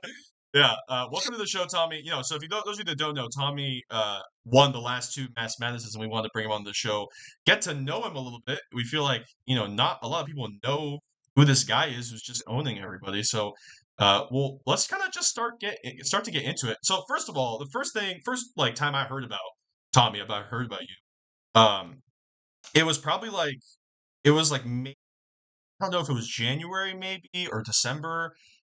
Maybe it was somewhere last winter. That because I feel like when people first started talking about me was the Yukon tournament I beat Beckvin at. That's probably Yes. the one everyone knows. That Yes. was like so. I guess I can start with like how I got into Yukon. You want me to go into that first? Yeah, no, we'll get to that. Don't you worry, Okay. But yeah, no. Okay. On that note, yeah, that was I remember hearing about you there, where Isaac the Arbiter was just talking you up so much, and I was because I initially heard about you as like a Fox player, so I was like, yo, new Fox player, this is huge. And then turns out you're just like goated at Jigglypuff. But I was just having fun with Fox at the time. That's all it was. okay, fair enough. Uh, but like obviously you come a long way, and obviously before we get to the Mass Madness, I just really want to talk about knowing more about you and getting some of your history. So where'd you get started with Melee? I know obviously you're from New York, originally from Connecticut, but what's your start with Melee? How'd you get into it? Everything like that. Like I've always played. So like let me start this. Like I always played the game like as a kid. Like the first Smash game I got was like Smash 3DS, like in like 2014 for like Christmas or whatever. Like I got the Wii U one as well. Like those were like the games I first started with. I played with like my friends and whatnot when I was like a kid, like on my block. Like and then like Ultimate came out. I was playing that a lot. I'm terrible at Ultimate, by the way, but uh, I don't know. I think it started with Ultimate, and then I watched the HBox documentary, like the most like generic thing ever, like the emblem and whatever it was. That's what got me into Melee, and I was like, and this is in like 2021 or like whatever. It was like May of like 2021 was I started playing Melee, and I was originally a Peach main. I played like the first year Melee, just Peach. I switched to Puff in like 2022, I think, something like that. I don't know. I just thought like Puff's easier, so I guess I could just pick that. I don't know. I just kept losing to like Falco, whatever. As Peach. But yeah, like my first tournament ever, even though I'm from New York, like offline was actually a Shine. Shine 2022 was my first tournament. I went like 3-2. I lost to Kuya. I took a game. It was game 3, like last stock against Kuya. I've already switched to Puff by this point, by the way. And then I beat the Sheik player. I think he still plays. His name's Cordy. I beat him. He was like the first person I beat. Yes, I did pop off when I beat him. It was like last hit, game 3. Yeah, that was like the first player I beat in like upset. And then I lost to 99 Woodcutting, the Sheik player. Yes. Yeah, I've heard. I know now he's like a mass PR level player, but at the time I had no idea. But even though I'm from New York, that was my first like tournament because it was like a major. It was over the summer. It just worked out well for me. And yeah, that was my first. That's like my first like experience with Melee. Was like going to New England. Like I remember seeing like on stream, like I know them now. Like I remember watching like Project and like Kikaho play like on stream at Shine. Like people I know now and whatnot. Yep. But yeah, that was my first tournament. Super cool. It was really. I really liked it though. It was a good time. Nice. Awesome. Yeah, so I mean, when we know that you went to a major as one of your first tournaments, if not your first tournament. But like, what kind of what was there like a moment where you were like, okay, I'm going to play competitively, I'm going to go compete? Because a lot of people they want to play casually, they want to play with friends, but like going all the way to New England to play for a tournament, that's like you got to make some jump mentally for that, I guess I don't know. Just like the way I got into Melee was like the competitive atmosphere, because like. I just assumed like Melee is a game like you're not really playing casually. Like you're kind of just playing to get better, That was kind of like the vibe I got. Like I assume like most people in Melee, this is how I just perceive it, is like you try to get better at the game. It's like you're like everything about this game now is like a bracket. or like the results of something, or like someone doing something good because they got better at it or something like that. No one's like really like playing like adventure mode or whatever or whatnot, right? Like the game is alive because of the competitive like landscape. So I just that's why I got into Melee, because of like the skill, everything, and it's like it's better than Ultimate because you can just move more and whatnot. And yeah, Yeah. like when I first like when I played Melee, I was like, I would just play the game. I didn't practice the game at all. The only way I practiced was like just playing unranked for like 4 years, like 3 or 4 years. I just played unranked and whatnot. If I was losing to like a character or whatever, or like struggling, I would just like watch a YouTube video of what some like Hungrybox was doing or whatever. And yeah, until like last year, that's basically how I played Melee. Like in high school, I was just playing it, getting better at it slowly but surely. But I wasn't like entering tournaments or anything. I didn't enter online because I just didn't feel like it, because online's not fun. But yeah, that's like I had like was like I started like in ninth grade of high school as a ninth grader, and then I just played the game just like every day for like an hour, because I just found it fun. That's Just got a sick. little better at it every day. And Nice. then yeah, that's basically how I got to the skill level I was in like September of last year. Gotcha. Just playing the game, Okay. basically. Actually, on that note, actually, what is it that brought you to UConn? I mean, I've heard some things about like maybe like what you So, wanted to study and stuff like that, but yeah, what exactly basically brought you just over here? because yeah, it's basically just what I wanted to study. Okay. I was into like animals and like animal science stuff, and just looking at colleges, and Connecticut had a really good animal science program. It's not super far away from home. It's like a 4-hour drive. It's not crazy. It's not terrible. I don't want to live too far.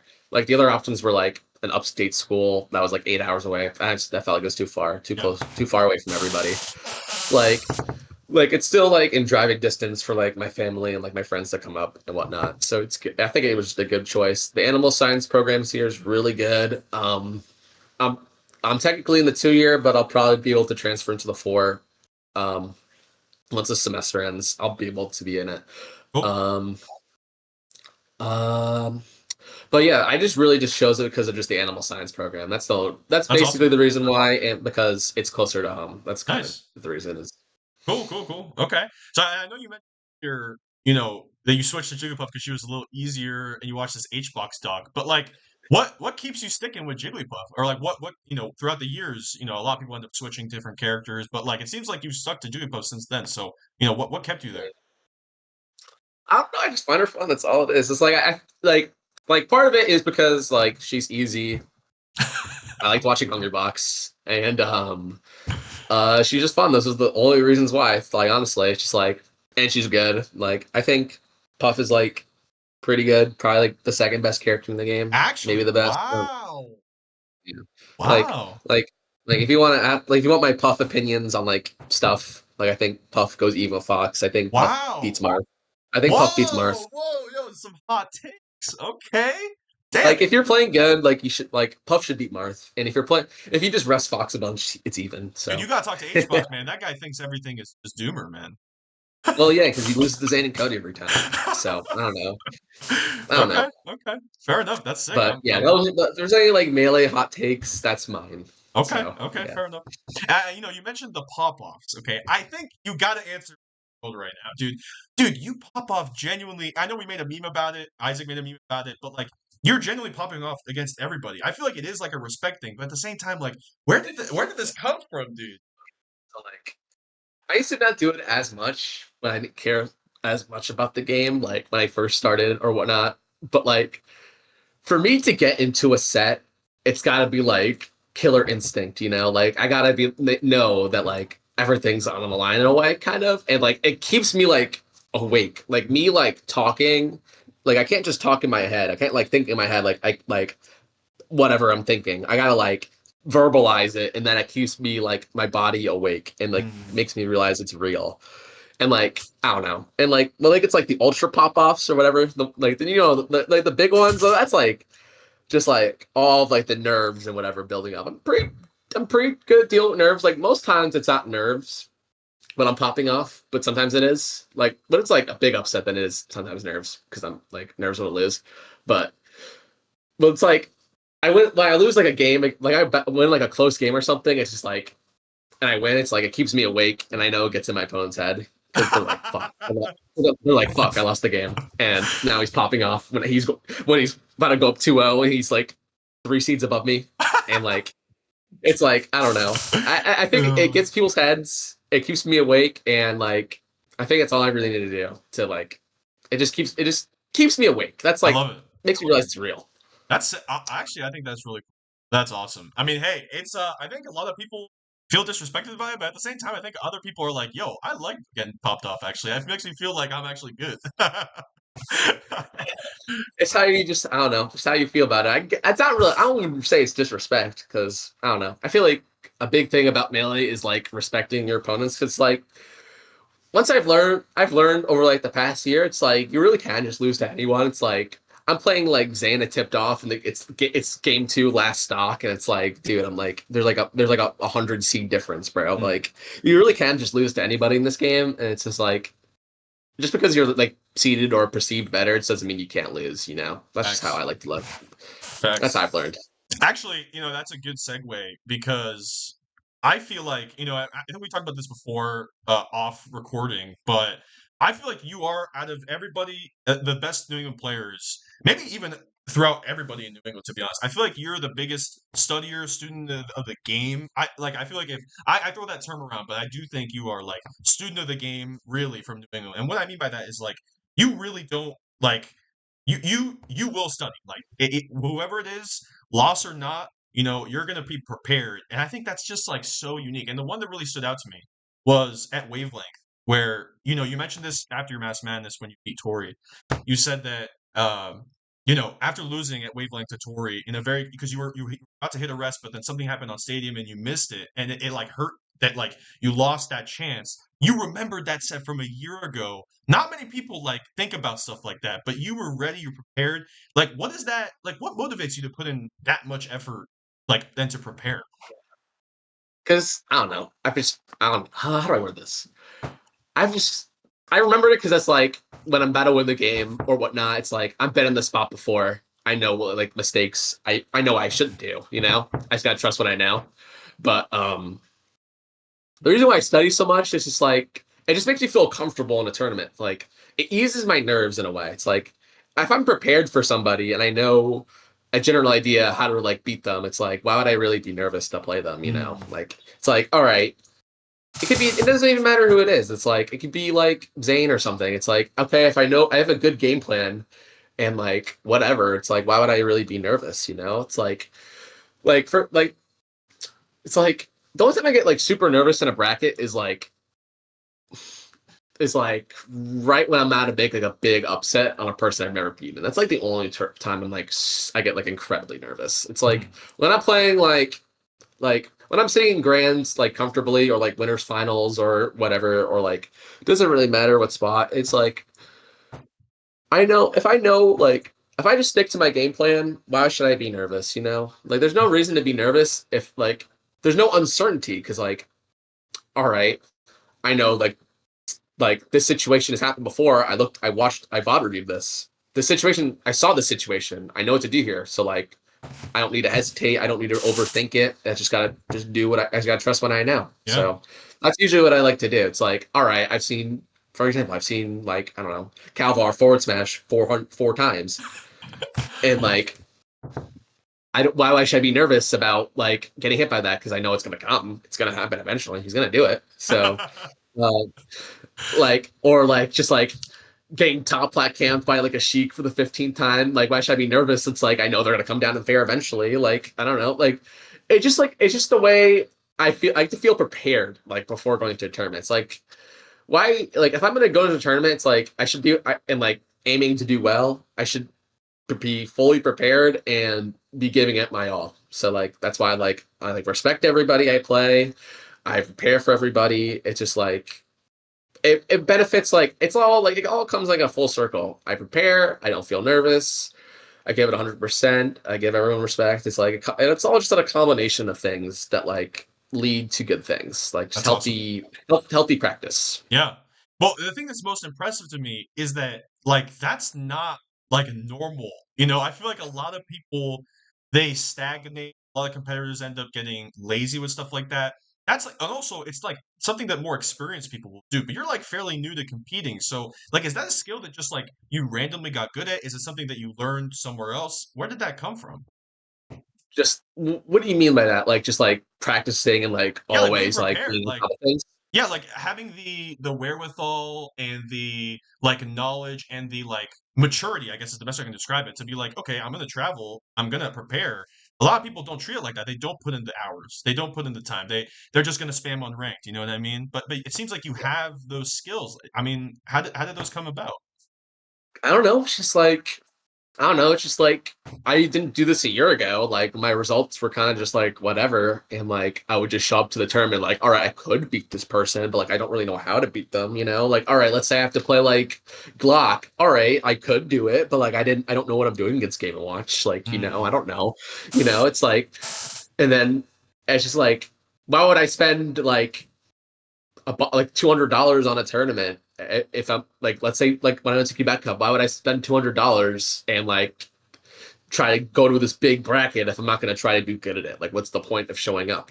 Like if you're not like my mindset is if you're not going to give it 100% in a bracket, it's like why would you show up? It's like that's why I don't go to that many tournaments. It's like I like it's not easy to do that. Like when you go to like 50 brackets, you can't do that. That's not possible. Like it's not possible unless you literally give up everything else in your life because that's how the game works, like it's not easy to do what I do. It's like I study a lot, but like I got to give up other things to do that. It's like sacrifices got to be made for what you want. It's just like I don't know.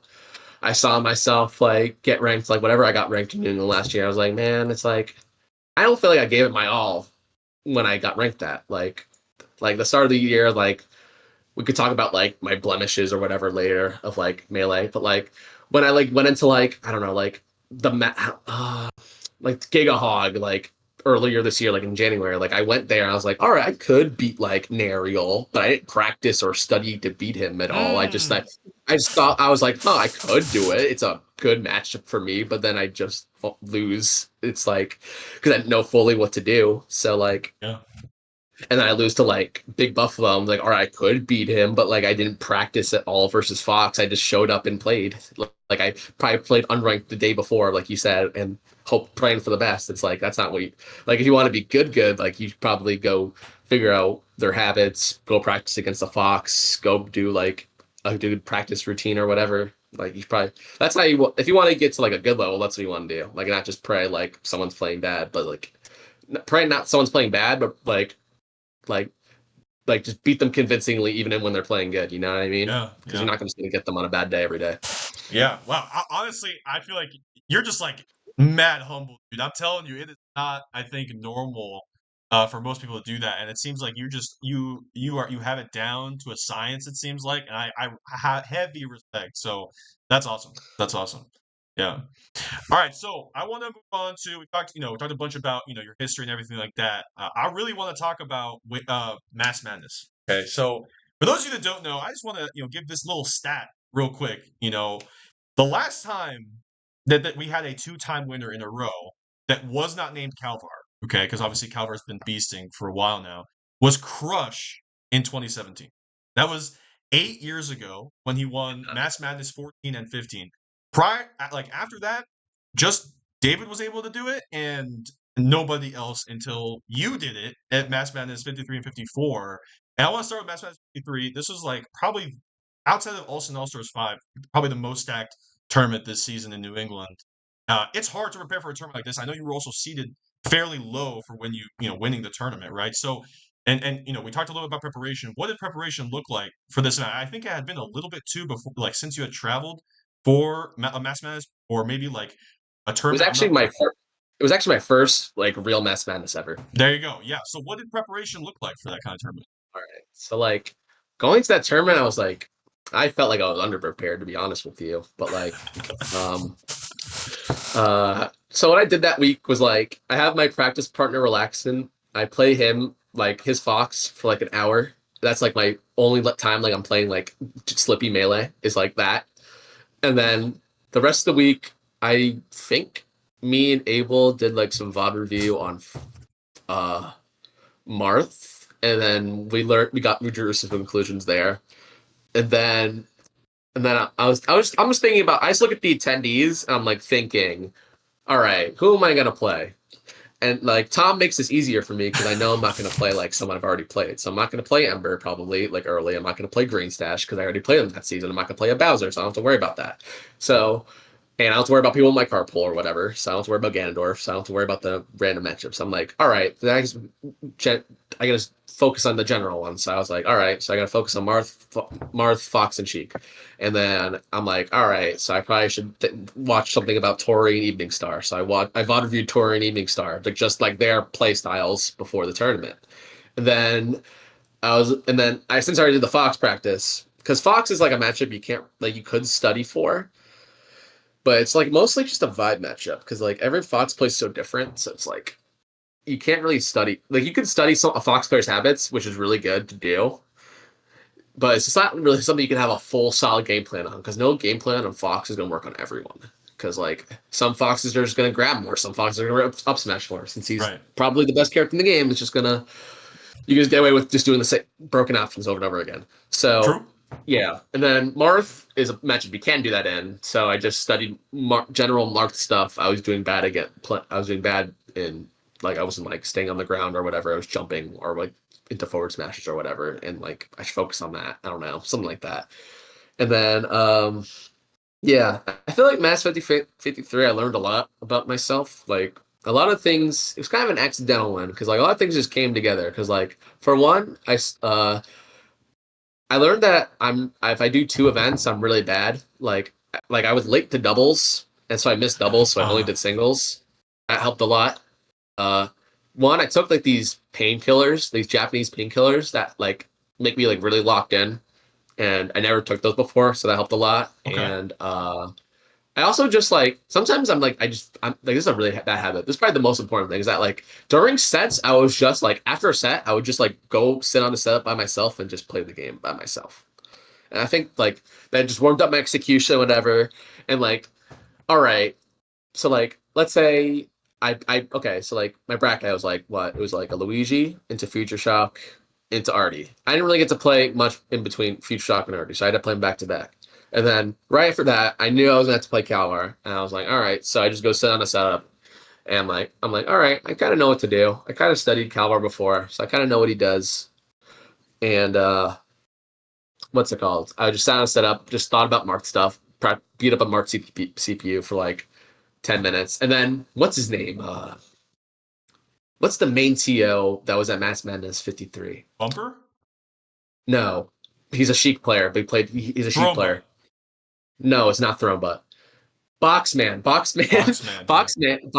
He warmed me up for Calvar before the tournament, like before I played Calvar for like 20 minutes. He low-key was getting me to like last stock every time. I was like, man, I don't play him one. Boxman, okay.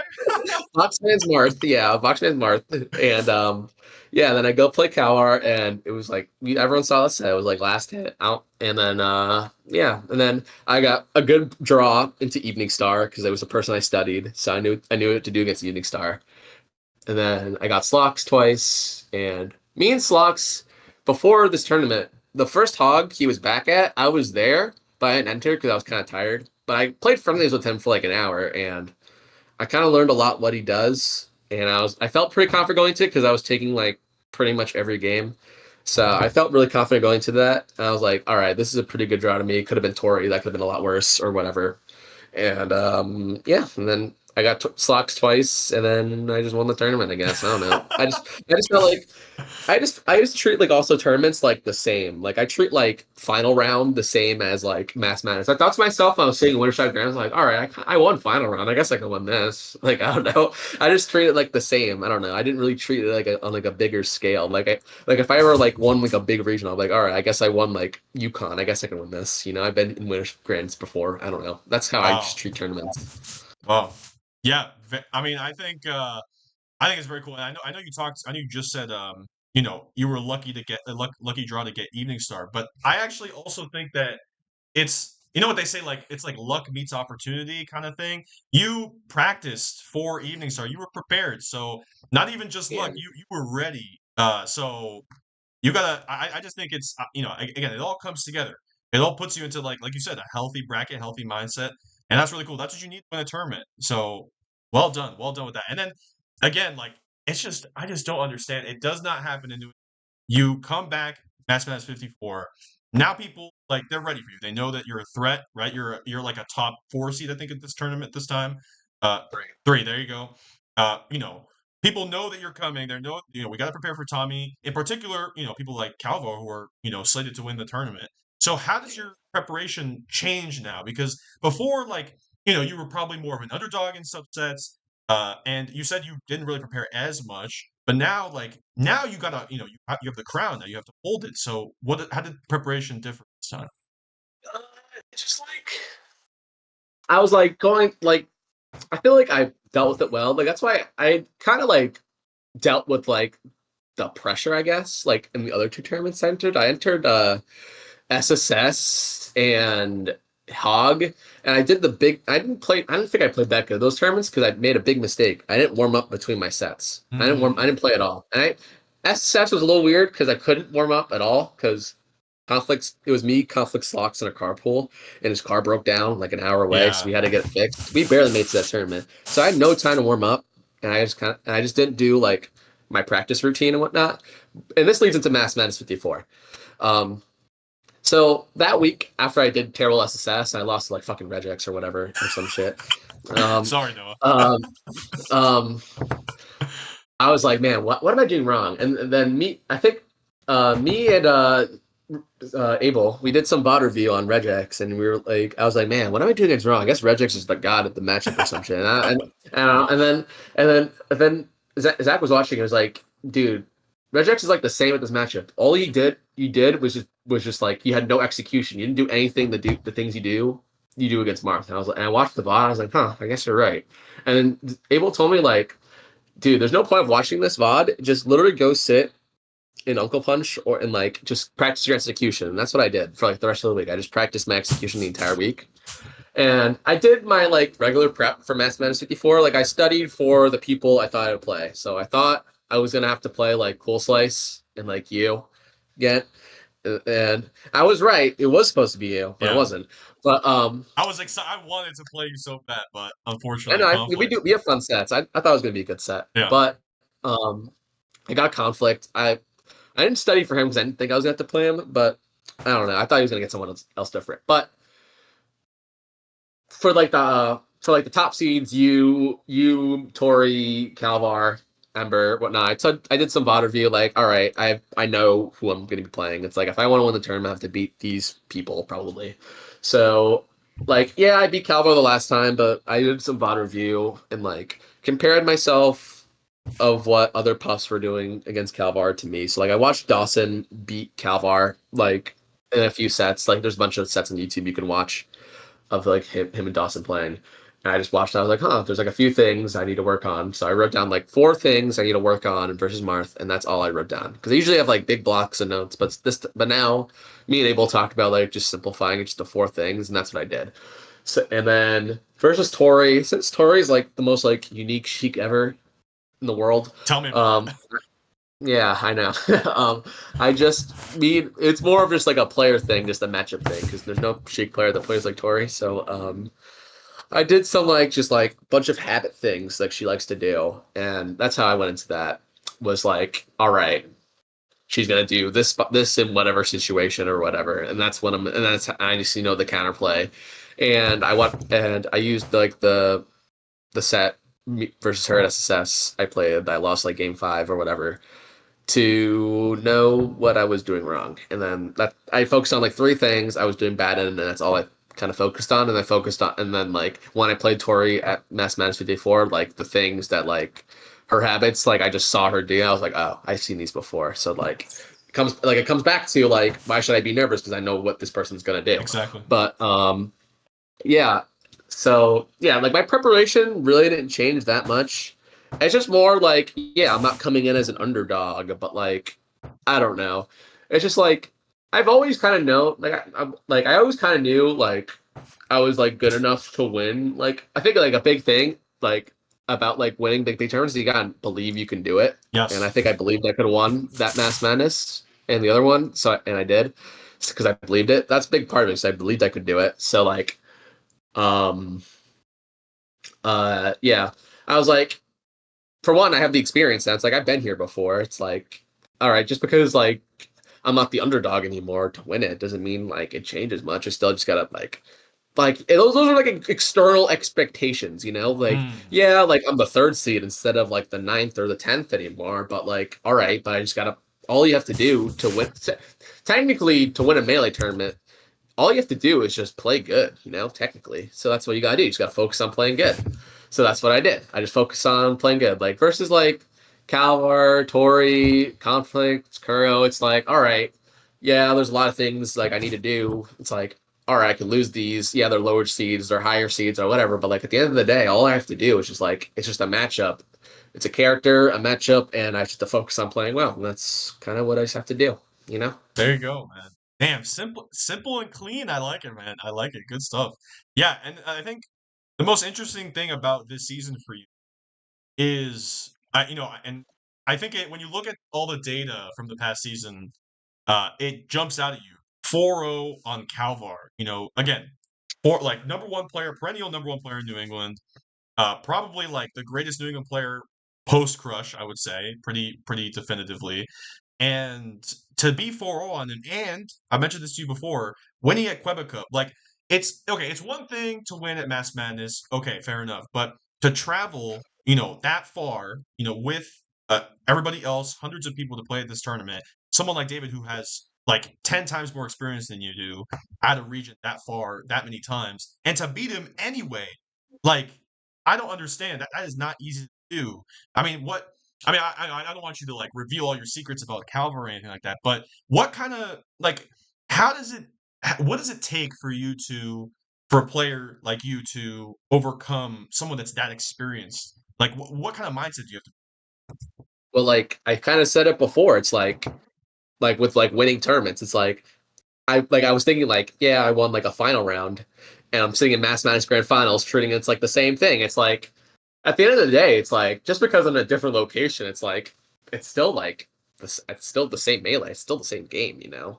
At the end of the day, but like yeah, well, for one, like traveling that far and having to play someone like that, I had to play Green Stash, and Yeah. I had to play three New Englanders at that tournament with all those Canadians there, whatnot, all those foreigners. I had to play three. I had to play Desmond, I had to play Calvar, and I had to play Green Stash. That's kind of crazy. First of all, Yeah. that's kind of messed up. There's like 50, there's like 100, there's 100 other people in the bracket, and like there's like 30 New Englanders, and then I had to play two of them, and they were both top seeds. That's kind of messed up already, but we're past that. Um, to overcome, to overcome like the experience. It's like I said, it's like at the end of the day, I've been here before. I beat him last time, and I also did VOD review of like my set versus him at Mass Madness, like the first time I beat him, and I was like, all right, like there's clearly like I said this before, there's clear spots where I'm doing things wrong and whatnot. So I need to just focus on those things. I will. I will say that set was pretty funny. I think I told you this earlier. It's like I got like this game three, like he was about to win the game, and I got this like the cheesiest pound rest ever, and he killed him like 0%. And I couldn't even believe it when I got it. I was like, oh my god, that should never work ever. But uh um yeah, That's awesome. I don't know. I would say to overcome him, it's like I don't know. I've been here before. I did rod review of like how to beat him. Like, what should I do forward to beat him again? I'm like, all right, just because it's in a different location. Yeah, I told myself like going into the events, like I need to give him my all because I'm traveling fucking 8 fucking hours to drive to this place because I really wanted to go. So that was a good event. It was it was literally the first time I was like out of the country too. It was like the first time I ever left America. So like Right. I felt like it was a big deal as well. And I was like, man, I really just want to give him my all. And like I kind of just like doing like one thing I love about New England, it's like going to like all these different states and whatnot, like going to Boston, going to Rhode Island, going to New Hampshire. It's like it just makes the experience more instead of like in New York where you just go to you go to stock exchange every week. It's like all Yeah. right, you go to stock exchange every week, what changes? You know, it's the same people. You know, but at least like in New England, it's like you're playing varying people and you're going to like different places. I think that's what makes it really fun about New England for me at least. It's like you go to all of these different states, all of these different like places and whatnot, and it just makes it really fun. And I think like Canada is just like another place. It's like, all right, I treat every tournament like the same. It's like I try as hard as at a local as I do at Quebec Cup. So like I don't know. So it's like I don't know. I just play the game. That's just that's I the love simplest way I can say it. No, it's the way I look at it is it's just kind of a reward for your work. Like you put in the effort, you put in the time and the care, and that's a reward that comes with it. You know, you go anywhere, you're ready to game, and I think that's super cool. And and actually that brings us to I think an important part to your success. I would say perhaps you would say so as well. And you mentioned him a couple times is Abel, the other Jigglypuff in New England. You know, we don't have many of these. And Abel was the only one, you know, prior to you coming through. And I feel like Abel now is like full-time coach, and I love it. I think it's so sick to see him around and helping out you and Isaac and everything like that. What has that like meant for you? What does that look like? You know, again, you don't have to reveal all your secrets or anything like that, but I mean, what has that meant for you? Because it seems like the jump in improvement is clear. Uh, yeah, like so I can start from the beginning. Like actually met like I only started talking to Abel like a lot from that Arcadian coaching program you did like last year. Hey! That's when we started like talking more like and like that was like the start. It was like what like early November it started, right? Something like that, Yeah, right? Like yeah. last year. Yep. And then the first time we ever met at a tournament was like formerly was like Mass Madness Deluxe and we played at that tournament actually. It was game 5. Yeah. That's when we first started talking. Abel's definitely one of like my closest melee friends, I would say. Like I'd like, yeah, like we talk, he's my coach and whatever. And but like I think a part of like my success, I would say our success is like he knows me as a person and like coaching isn't just about the game. It's a mental thing. Like he knows like if I mental boom versus something or whatever, like he has like a general idea why it happened, you know? So like it's like I think it's a good thing about a coach. It's like he's not just like him as a coach. It's like he's not just my like just a coach. He's my friend. It's like someone I can talk to. Like it's like all right, like I'm talking to him like outside of just like melee or whatever. You know, it's like um yeah, like he's just a very good friend of mine. What can I say else from this?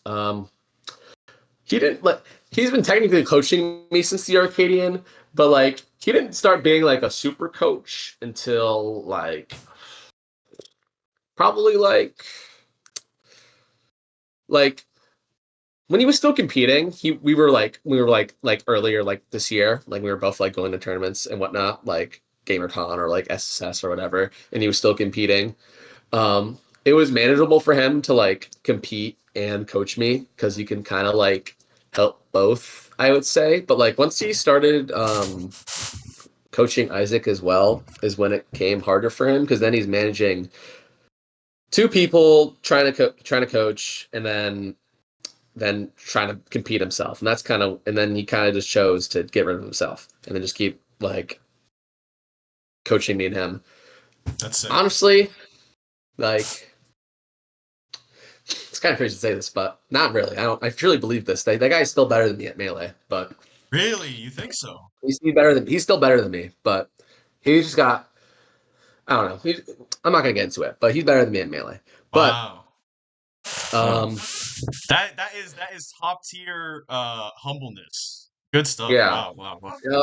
But to continue it, it's like for the jarring jumps and improvements, it's like a lot of it was really just execution stuff and mostly just mental. It's like mental melee is a mental battle and you need a Yes. good mental. It's like for example, like when it was like the Arcadian and like he barely didn't know me that much. We only knew each other for like a month. It's like I don't think there was like a way I could have won that tournament because like yeah, I was probably the best player in that room, but I didn't have the mental to win it, and like I wasn't prepared. I kind of just did what I was doing before, where I was like just showing up. And I was like, all right, I could probably win, but I didn't put in like the actual effort to. I think the night before I played before that tournament, I was literally up till like 5 a.m. playing Fortnite, like or like whatever. Okay. Like I was like, all right, I don't really care. I was like a little. I think I've humbled myself a little bit. It's like back then I was like, all right, I'm the first to this tournament. I'm like, look at the brackets. Like there's only like one person here is beating me. It's like, all right.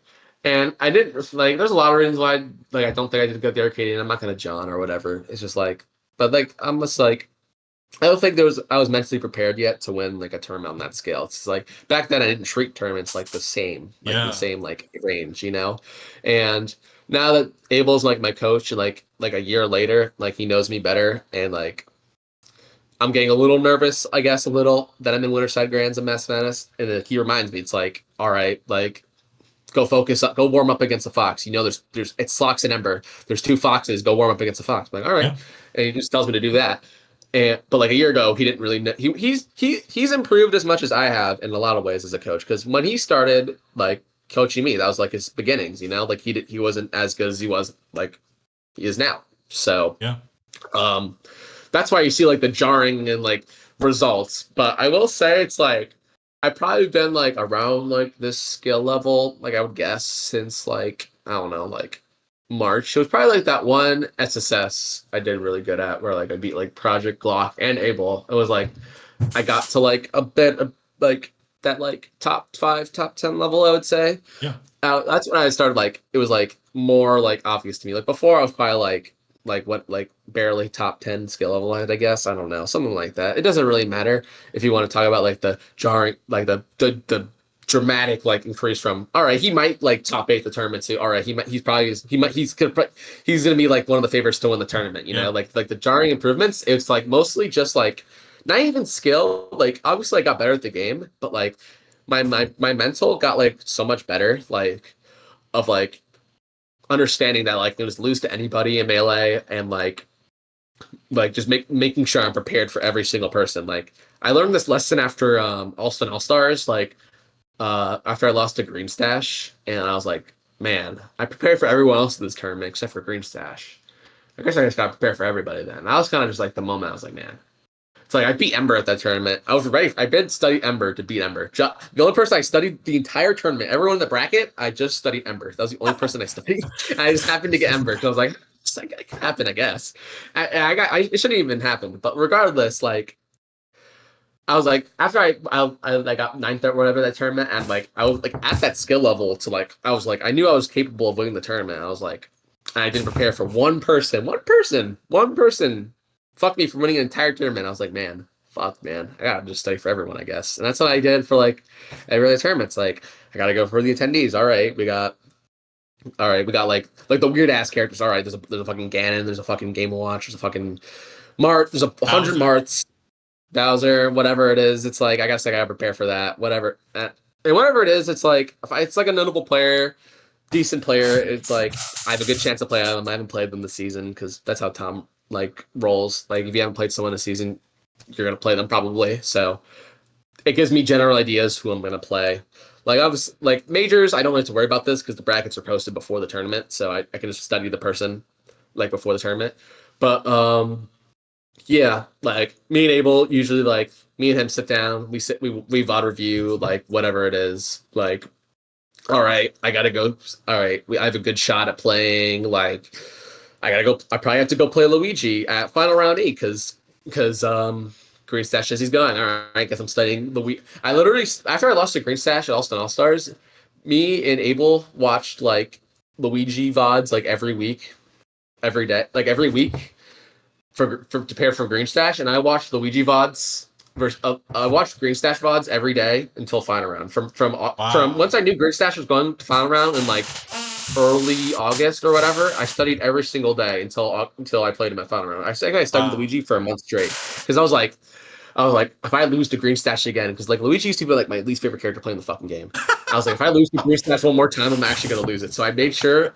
I was like, if I lose this, it's like I'm actually just garbage at this game. If I can't beat it after I studied for a month, I'm just fucking trash. I just quit. Wow. Like that was my mindset going to like playing that, and like Abel helped me with that a lot, and yeah, he's obviously a big part of why I am who I am. That's awesome. Yeah, well, you heard it here first, y'all. Do the Arcadian coaching program because you might get somebody like Abel and be the next Tommy. That's what I'm saying. So You might one of your closest melee best friends by accident. You never know. Exactly. You won't know until it happens, Right. Until you do it. All right, well, my last question for you is, what does the future look like? I mean, I know now at this point, like, man, the next Mass Madness, you are the guy to beat. Like, everybody is gunning, I think, at this point to beat you. And, we're seeing you go to more tournaments out of region. I know you talked about, first top 100. What does the future of Tommy look like? I will say my next tournament you'll probably see me at is I don't think it's actually announced, but it'll be a Connecticut tournament. I think you probably have an idea what it is, right? Okay. You probably have an idea what it is. Okay. But that'll be the next tournament I'll be at. I don't know if it's announced yet, so I'm not going to say what it is. So the future for me, well, I will probably be a top 5 player in the region this year. I think so. If I had to imagine, I think that's what I imagine. It's like, there's obviously a lot of goals. It's like, I think it's definitely possible I can get top 100, but like, one, I need the money, and two, yes, it's actually just the money mostly, because I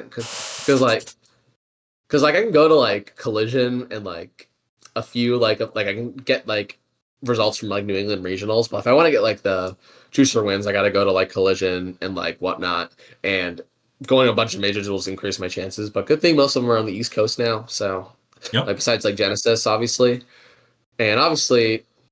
You guys better stop me doing this. You guys better make sure I don't come the number 1 player in New England. You better make sure that doesn't happen. Yeah, you heard it here first. I think it's a bad time. I think it's a bad timeline if I become the best player in New England. Okay. No, here's the thing. I've said it before. I think you getting good and you Aerial Educorp, like y'all doing so well is what motivates all of us to also improve. Because like now we're like, okay, well, there's no excuse at this point, There's no excuse for you being bad at melee. Unless you're like, I don't know, like you can't go to tournaments. There's no excuse if you can't get to the venue. Honestly, there's no excuse to be like the only excuse is if you're bad at melee. The only excuse you have is that you can't play the game. That's the only excuse. Like anything is possible melee. Like really, like no matter how like talented you are, untalented, or like the capabilities of you believing in yourself. Because I started like realizing that like anything is possible in melee if you just really put your mind to it, and that's when I started like really getting these like nice results. So I was like, man, I was thinking to myself like the night before Mass Match 53, I was like sitting like on that couch. There was like a couch behind me or whatever. I was just laying on the couch. I was like, man, I feel like something. I was looking at the attendees. I was like, man, there's so many people in this bracket. I just feel like something special is really gonna happen tomorrow. And I was like thinking to myself, it's like anything's really possible. I think I can do this. I can just win the whole thing. And I was like, man. And then stars aligned, I guess, and I won. But my main goals as a melee player is like to get better at the game. Obviously that's the most important goal. I want to get top 100. That's a goal I would like to have. Like I feel like my first goal ever in melee was to beat a top 100 player. I got that one. But now I just want to be a top 100 player. That's probably one of my biggest goals right now. But like, I feel like probably I don't know if I'll get it. I don't know if I'm probably at the skill level to possibly get it. It's just depending on if I can get to the tournaments or not. And especially with college and whatnot, and with the spring semester coming up, like I'm gonna have to do a bunch of credits in college. I don't know if I'm at the time to like do the practice stuff I like to do and whatnot. But the summer, I don't know. Summer Tommy, what? though? Summer Tommy? I don't know. Maybe we'll see. Maybe I'll go to like SmashCon, like Supernova, and like Collision, and like whatever, and like beat somebody. I don't know. Yeah, like, and the last one is maybe get number 1 in New England. That'll be cool because I'll like realistically like I'll probably be like 2, 3, or 4 or something like that in the PR, and like I can already beat number 1 pretty consistently. It's just like if I can beat like the rest of them consistently. It's like I haven't played Ember since. I'm really interested how to play Ember, and like I want to play you again because I'm interested because I'm surprised we didn't play it all season. I was really excited to play you because I was like man, it's like we haven't played in a while. We usually have good sets. Like it'll be interesting to see what happens. And, we'll play some friendlies. We'll put some friendlies. Yeah, for sure. And Tori is always going to be a tough draw because she is experienced. She's a Puff fan and specialist, so she's Yeah. probably going to be like, yeah, Calor's weak into Puff, but like if I could consistently beat like Tori and like Ember and you, then maybe number one's possible. But like, because I didn't really, and I also need to beat Nariel. I never. The only people I haven't beaten in this region are like that I've yet to beat are like people I haven't played or like people like Edcorp and like Younger and Q or like the people I off the top of my head I've never played and Golden too. I've never played them. Any of those people. I'd love to play them. And the only people I haven't beaten are just like it's literally just like of like the big ones who I played is just Nariel. So and our sets are rare because we both don't go to anything. So like we go to like we play one like we play one set a season and whatever happens happens and it's always at a hog. So I don't know. We'll see. We'll see how it goes All for the right. future though. Hey man, the future is bright. Tommy, I just want to say again, much respect to you. You came into this region with a vengeance. You're ready to go, ready to game, and you're just doing an amazing job motivating everybody. I hope anybody that watches this, you see this, anybody can do it. I mean, Tommy himself said it. Clip that, hold on to that. You can do it, simple and clean.